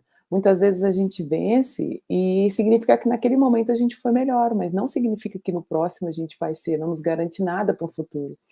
E a derrota é a mesma coisa, né? Porque quando a gente perde muitas vezes, a gente costuma dizer que aprende muito mais, porque a vitória às vezes esconde falhas na equipe ou coisas que a gente pode melhorar. Mas a derrota, ela deixa aquilo evidente, e a gente tem que olhar aquilo, digerir, trabalhar, buscar melhora, buscar treinar, tentar uma estratégia diferente. Então isso, para mim, é um dos grandes ensinamentos que o esporte nos traz. A gente aprende a ganhar e aprende a perder. Claro que nos momentos de derrota, o que a gente está numa fase, né, mais complicada, é um processo mais doloroso, é um processo que a gente precisa realmente olhar para si, olhar para suas falhas, encarar de frente, e não é um processo que é gostoso muitas vezes, porque você lidar com o seu erro, você lidar com a sua incapacidade ou com a sua dificuldade, muitas vezes é bastante complicado, né? A gente tem que ter um nível de maturidade e acreditar muito no objetivo, querer muito a transformação e a melhora, né? Mas isso é algo que a gente vai aprendendo ao longo das nossas carreiras, né? Então, assim, eu particularmente também desde os meus 18 anos eu faço terapia em alguns momentos, né? E isso, claro que traz uma bagagem, traz um um autoconhecimento bastante grande, e o ensinamento é diário, é uma prática diária, né, e eu acredito que, assim, claro que hoje, né, eu trago isso para a minha vida particular também, porque aí é o que a gente vai aprendendo a fazer e acaba sendo como uma rotina, né, tipo, a gente tem um dia ruim e já pensa que o próximo vai ser melhor, você vai aprendendo a lidar com isso do esporte na vida, enfim, é um grande ensinamento e uma prática diária, assim, eu acho também que, tudo é uma construção, né, é uma construção do nosso caráter, é uma construção dos nossos aprendizados, a gente está sempre evoluindo, sempre aprendendo, né, e assim, é bastante doloroso os momentos ruins, mas eles nos fazem crescer muito, né. Perfeito, Fernanda. Queria colocar uma outra questão para vocês, lembrando aqui, fazendo até um gancho com a fala do Mozart, com a apresentação do professor Mozart Neves Ramos, né? Ele mostrou ali algumas imagens de salas de aula onde os alunos interagiam entre si, né? Não era aquela sala, como ele brincou, né? O aluno enfileirado ali na nuca do outro. Então, eram alunos que estavam... tinha um professor, o professor não perdeu sua importância, ele continua sendo fundamental, mas desafiando um modelo arcaico da educação, de que o professor é aquele que transmite conhecimento. A gente viu ali cenas de jovens interagindo entre eles, ou seja, aprendendo entre eles. E é esse o tema que eu queria trazer para vocês aqui, que é o aprendizado entre pares. Claro que a gente estava falando primeiro ali, eu estava falando da questão educacional, mas eu tenho certeza que na carreira de vocês, né, além do aprendizado dos treinadores, eu quero que vocês falem da importância, né, do mentor, do treinador, dessa figura, né, que existe na educação, é o professor, e nos esportes são os treinadores, ou talvez outros profissionais, mas eu queria que vocês falassem um pouco também do aprendizado entre colegas, entre pares. E eu vou começar de novo com o Bruno, porque a pergunta talvez pareça mais óbvia para a Fernanda, já que ela trata do esporte coletivo, mas eu vi uma entrevista do Bruno recentemente, em que ele falava da injustiça, né, entre aspas, que ele sentia quando ia subir no palco, no pódio sozinho, né, porque justamente era uma fala reforçando ali a importância de todo um trabalho coletivo. Então, queria, começando com você, Bruno, que falasse um pouco da importância do teu trabalho, mesmo no esporte dito individual, da importância do trabalho coletivo, mas eu queria que você falasse não apenas dessa influência de um técnico, né, de alguém, digamos, superior ou mais experiente, mas também dos colegas, dos pares, como é que foi, se isso foi, obviamente, na sua opinião, importante para o seu desenvolvimento como atleta. É verdade isso, chega a ser injusto que você suba no pódio sozinho, né? Eu lembro de cenas onde eu via o pessoal do vôlei subindo ali no pódio, o treinador assistindo de longe, na natação não é diferente, né? Você vê aquele profissional ali que é o líder do trabalho todo, que é quem gerencia. Muitas vezes existe uma equipe multidisciplinar por trás da equipe inteira, né? Não é só o atleta e o treinador, tem ainda o preparador físico, o assistente técnico, nutricionista, psicólogo, fisiologista, enfim, tem um time inteiro de pessoas. E o treinador é aquele que gerencia, né? O líder, é o que dá o tom do trabalho. E isso com certeza não preciso nem mencionar o quão importante é, né? O treinador, ele é o professor ali no meio esportivo, mas também na natação, a individualidade da natação, ela é só a parte que você sobe no bloco para dar o tiro, como a gente chama, né? Para nadar a prova.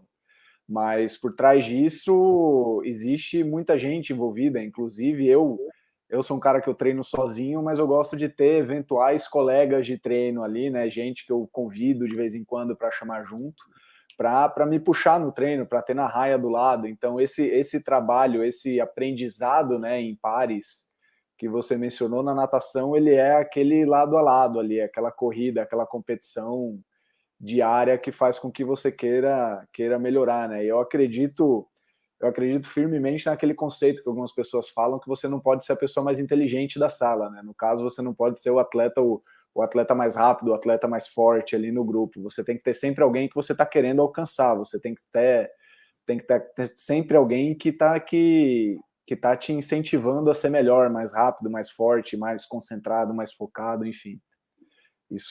Essa é a importância que tem você ter todo um ambiente que favoreça a performance, ter todo um contexto todo um ambiente que faça com que você queira melhorar e que te force a melhorar também.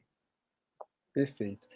E Fegaray, a gente, obviamente, você está num esporte coletivo, né, que são várias pessoas jogando ao mesmo tempo, mas a gente vê, às vezes, em vários esportes coletivos, às vezes, individualidades aflorescendo, e às vezes elas são positivas, às vezes elas são negativas, mas quando uma equipe mesmo ela é forte quando tem um coletivo, né? Então, como é que, no caso do vôlei, da sua formação, como viu esse aprendizado entre pares e, obviamente, ao mesmo tempo que você tem um aprendizado dos mais experientes, né? Eu acredito que a gente não consegue nada sozinho, não só no esporte, como na vida. A gente aprende que quando a gente tem alguém ao nosso lado e que as pessoas, de uma forma geral, elas vão agregando de uma forma que lá na frente só você tem um entendimento, né? Mas sozinho a gente não consegue. É muito mais legal quando a gente tem alguém ao nosso lado acompanhando a jornada, né? E no esporte não é diferente. A gente costuma dizer que o voleibol dos esportes coletivos é o mais coletivo. Eu não consigo pegar uma bola saindo correndo e fazer ponto na outra quadra, né? Eu não consigo sair tocando bola como no futebol, no basquete, que você pode fazer a diferença sozinho. Claro que coletivamente é muito mais fácil, mas sozinho você consegue ainda fazer, né, diferença. No voleibol não, eu preciso que alguém toque a segunda bola, são 3 toques, né? Não tem como jogar de manchete e recepcionar o saque e passar direto lá, que não vai dar certo, esse jogo não acontece.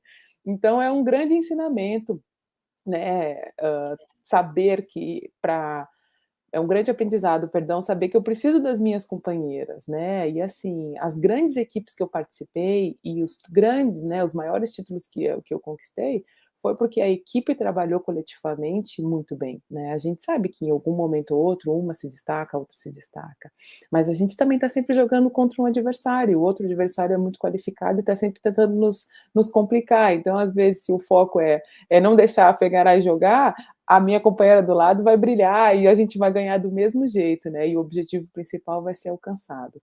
Então, eu acredito muito nisso, o esporte me ensinou isso, mas eu trago isso para a minha vida mesmo. Eu acredito que esses momentos, né, igual nós estamos falando aqui de subir no pódio, eu concordo com o Bruno, é injusto, porque são muitas pessoas envolvidas, é um trabalho muito em conjunto, a gente tem na Olimpíada, por exemplo, são 12 atletas, né? O técnico, assistente técnico, médico, fisioterapeuta, fora todas as pessoas que ficam aqui no Brasil, né, que não podem ir junto. Então, assim, é muito trabalho em equipe e não é só aquela equipe que entra em quadra. E muitas vezes a gente fica com uma responsabilidade ainda maior, né? Porque a gente tem que entrar em quadra, a gente precisa ser a nossa melhor versão, a gente precisa apresentar a nossa melhor performance, porque muitas pessoas que nos ajudaram para estar ali naquele momento são incapazes de estar lá e de tentar fazer por elas mesmas, né? Então, a nossa responsabilidade aumenta ainda mais. Muito obrigado, Fê. Eu, como ingênuo, na minha ignorância, realmente nunca tinha parado para pensar do quanto realmente o vôlei é talvez um dos mais coletivos dos esportes. De fato, Pois é. é impossível imaginar alguém sacando, bloqueando, fazendo tudo ao mesmo tempo, né? Até no vôlei em dupla, isso é impossível, né? Exige que Pois tenha é. uma Eu brincava muito com interação minhas ali. levantadoras. Quando a bola vinha boa, eu falava, poxa, aí fica mais fácil de trabalhar, né? Legal, legal, gente. Deixa eu colocar mais um tema aqui que também tem tudo a ver com os debates educacionais, mas obviamente quero trazer a experiência de vocês como atletas, né? Vocês são atletas que conseguiram sucesso, conseguiram visibilidade, né, nos tempos das redes sociais, e traz tudo de bom e tudo de ruim, né? Na discussão educacional, a própria BNCC, né, citada pelo professor Mozart, a questão da educação digital, do convívio ético, do uso apropriado dessas ferramentas, esse é um tema muito importante para a educação e hoje a gente vê o quanto que ele é importante para a cidadania, né, para o desenvolvimento pleno de um jovem e hoje em dia a gente vê como nós como adultos também temos imensa dificuldade de lidar com isso. E obviamente as redes sociais trazem coisas maravilhosas, né? Abrem mundo, portas, trazem oportunidades para pessoas que têm visibilidade como vocês, mas também traz o que há de pior do ser humano, discursos de ódio, intolerância. E eu queria ouvir um pouco de vocês, e aí vou de novo inverter, começando agora com a Fegaray, como vocês lidam, né, com as redes sociais, como que buscam tentar tirar o melhor delas, mas como se preservam do que há de pior, né? E no caso de vocês, certamente como atletas, eu imagino que vocês já tiveram experiências de tanto positivas, né, do carinho que recebem por redes sociais, mas também dos haters, do ódio, da crítica, né? Então, por favor, Fê.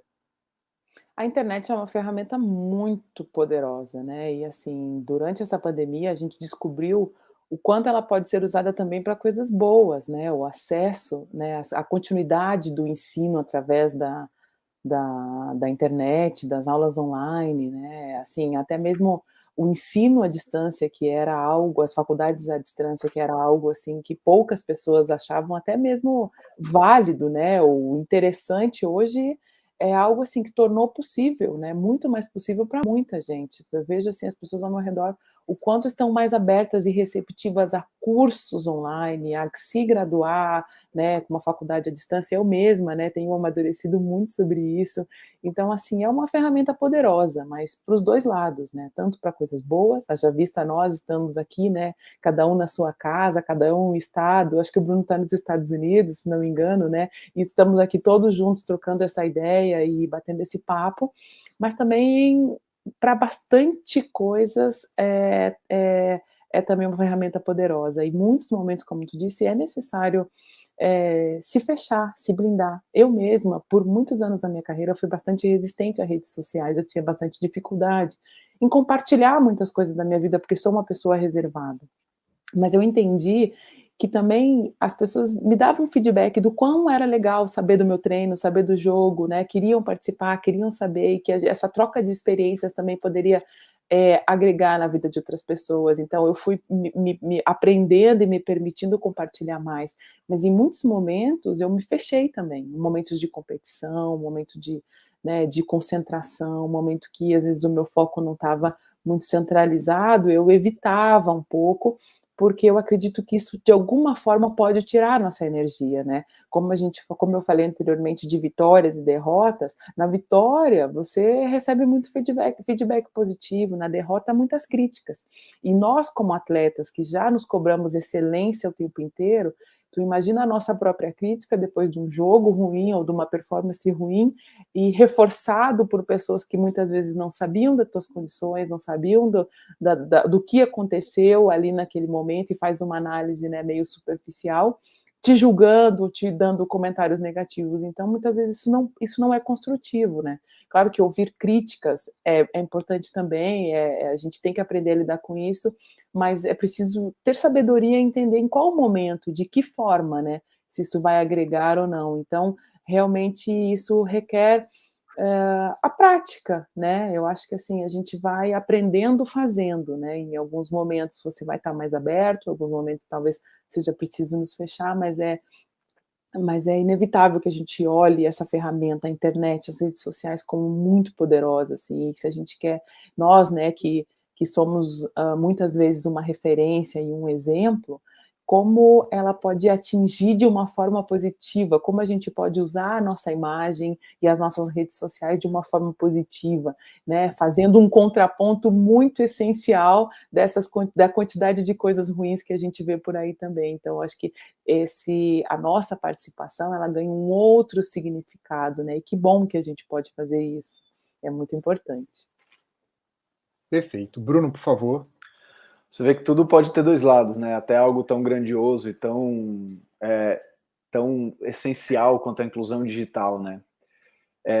Hoje a gente, com as redes sociais, acredito que a gente vive um dilema muito grande, que é justamente aquela coisa de você entender a linguística dos termos e você saber o que é um influenciador. Aquele influenciador influencia a quê? E muitas vezes a Fernanda sabe, nós somos, né, cobrados de gerar conteúdo. E o que é conteúdo? O que é conteúdo com conteúdo e conteúdo sem conteúdo, né? Com perdão da expressão aqui.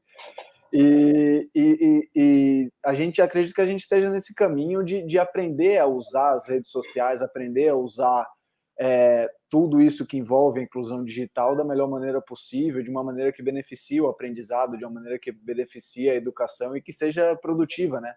como você mesmo mencionou aqui mais cedo, muitas vezes essa inclusão digital, muitas vezes essa opinião sem rosto, né?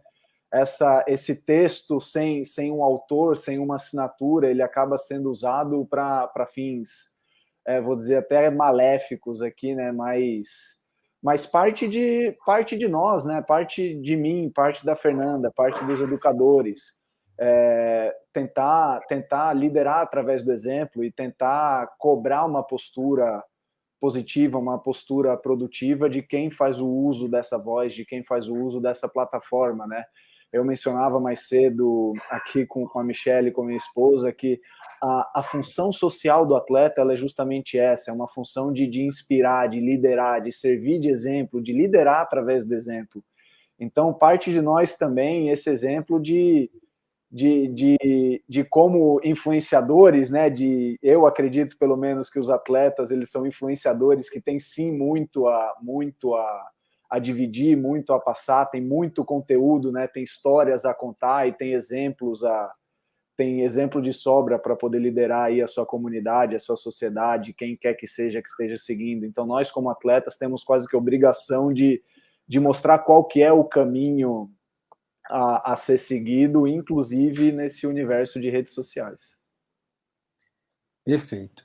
Muito obrigado, Bruno, Fernanda. A gente já está aqui indo para o finalzinho, estamos só esperando a confirmação aqui de que o Miguel Falabella já está a postos. Então, eu queria pedir uma última uma fala para vocês, considerando, né, que a gente está falando aqui de um evento principalmente com audiência de educadores, né? Então, eu queria passar a palavra final para vocês, pedindo uma mensagem final aí com foco nos educadores que estão nos assistindo. Então, por favor, Fernando, pode começar. Bom, eu queria agradecer a oportunidade de estar aqui, dizer às pessoas que nos acompanham, muito obrigada por terem nos acompanhado, terem nos assistido e pararem aí, nos prestigiar, né, nos presentear com o seu tempo para nos acompanhar nesse momento. Eu acredito muito na importância dos professores, dos educadores, como também ferramenta de transformação. Eu acredito que seja um trabalho muito desafiador, né, diariamente, se dispor a educar, a ensinar e a passar o seu melhor a cada aluno, né? Então, assim, parabéns para vocês que são campeões, que são pessoas assim que têm uma influência muito grande, que são agentes de transformação. Eu desejo tudo de bom a cada um de vocês, sucesso, e que vocês se mantenham firmes, que esse tempo tenha sido que a gente de alguma forma tenha trazido coisas boas, né, para vocês, que vocês possam reproduzir a cada aluno ou a cada pessoa que cruzar com vocês, assim, eu acho que é isso, né, nós somos, nós todos aqui, a gente tem o desafio de sermos a nossa melhor versão, né, e cada pessoa que cruza conosco, a gente tem que deixar uma sementinha boa que pode florescer lá na frente. E muitas vezes a gente esquece isso, né? Nós aqui vivendo a nossa vida, mas eu acredito que vocês, professores, têm essa missão diária, né? De inspirar e de conduzir os alunos para descobrirem, né, a sua melhor versão. Então, desejo a todos muito sucesso e muita sorte nessa profissão. Perfeito. Bruno, por favor, sua fala final. Fernando não poderia ter dito melhor, né? Mas eu vou tentar incrementar um pouquinho aqui. Eu gostaria de deixar a mensagem de que o esporte é educação. O esporte, ele não só transforma vidas, ele salva vidas. E, bom, transformou a minha, salvou a minha. Eu gosto muito de quem eu sou hoje, eu devo tudo isso ao esporte. E valorizem o esporte, invista um pouco de tempo, invista um pouco de tutano mesmo, de cérebro no esporte, de como integrar o esporte à educação, à grade curricular, e deixar o meu obrigado não só a quem está aqui assistindo a gente, que dedicou um pouquinho de tempo a gente, mas obrigado a quem dedicou a vida a essa função, a essa profissão que, sem dúvida, é a mais importante que temos hoje em toda a sociedade, em todos os países, é a função do professor, é a função do educador, do líder, né? O educador, ele é o líder de toda evolução, de toda uma próxima geração, e o professor também é a resistência. Professor é o símbolo da resistência, é a pessoa que lidera a resistência contra o discurso de ódio, contra a ignorância, contra a falta de educação. Então, deixar o meu muito obrigado aos professores e que faço votos que muito em breve tenhamos tanto educação, esporte, investimento, atenção e o reconhecimento que merecemos. Obrigado. Bem, eu agradeço o Bruno, Fernanda, com palavras tão gentis, fortes e emocionantes. Acho que é uma justa homenagem. Mozart lembrou várias vezes, né, passamos do 15 de outubro, foi o dia do professor, então acho que, mesmo sem vocês terem mencionado a data, eu acho que a homenagem aí, a fala de vocês é uma homenagem maravilhosa aí para todos os professores que estão nos assistindo. Então, eu agradeço demais o tempo de vocês. Eu vou convidar agora o Rogério Sampaio, nosso campeão olímpico de judô em Barcelona, em 92, e diretor-geral do COB, para as suas palavras finais antes do encerramento. Então, a gente vai assistir agora o Rogério.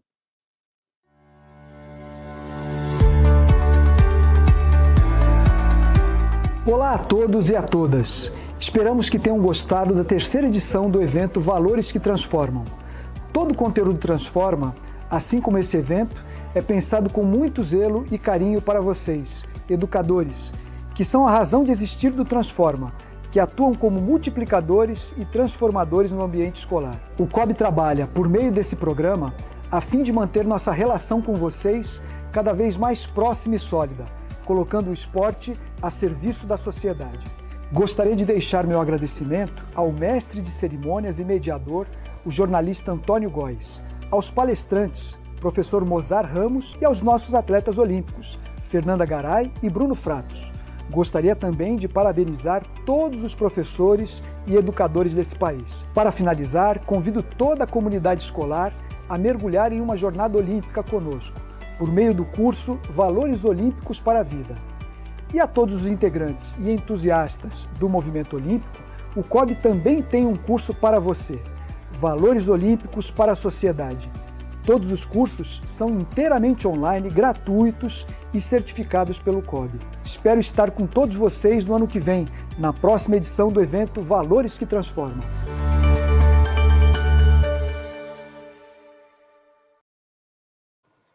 Muito obrigado, Rogério. Com isso, então, nós finalizamos o nosso webinar de Educação Olímpica. Muito obrigado, esperamos estar juntos de novo, quem sabe em formato presencial, híbrido, seja lá qual for o formato, certamente vamos estar trocando aqui. Então, a gente se vê de novo, esperamos que em breve, e uma boa tarde para todos. Obrigado.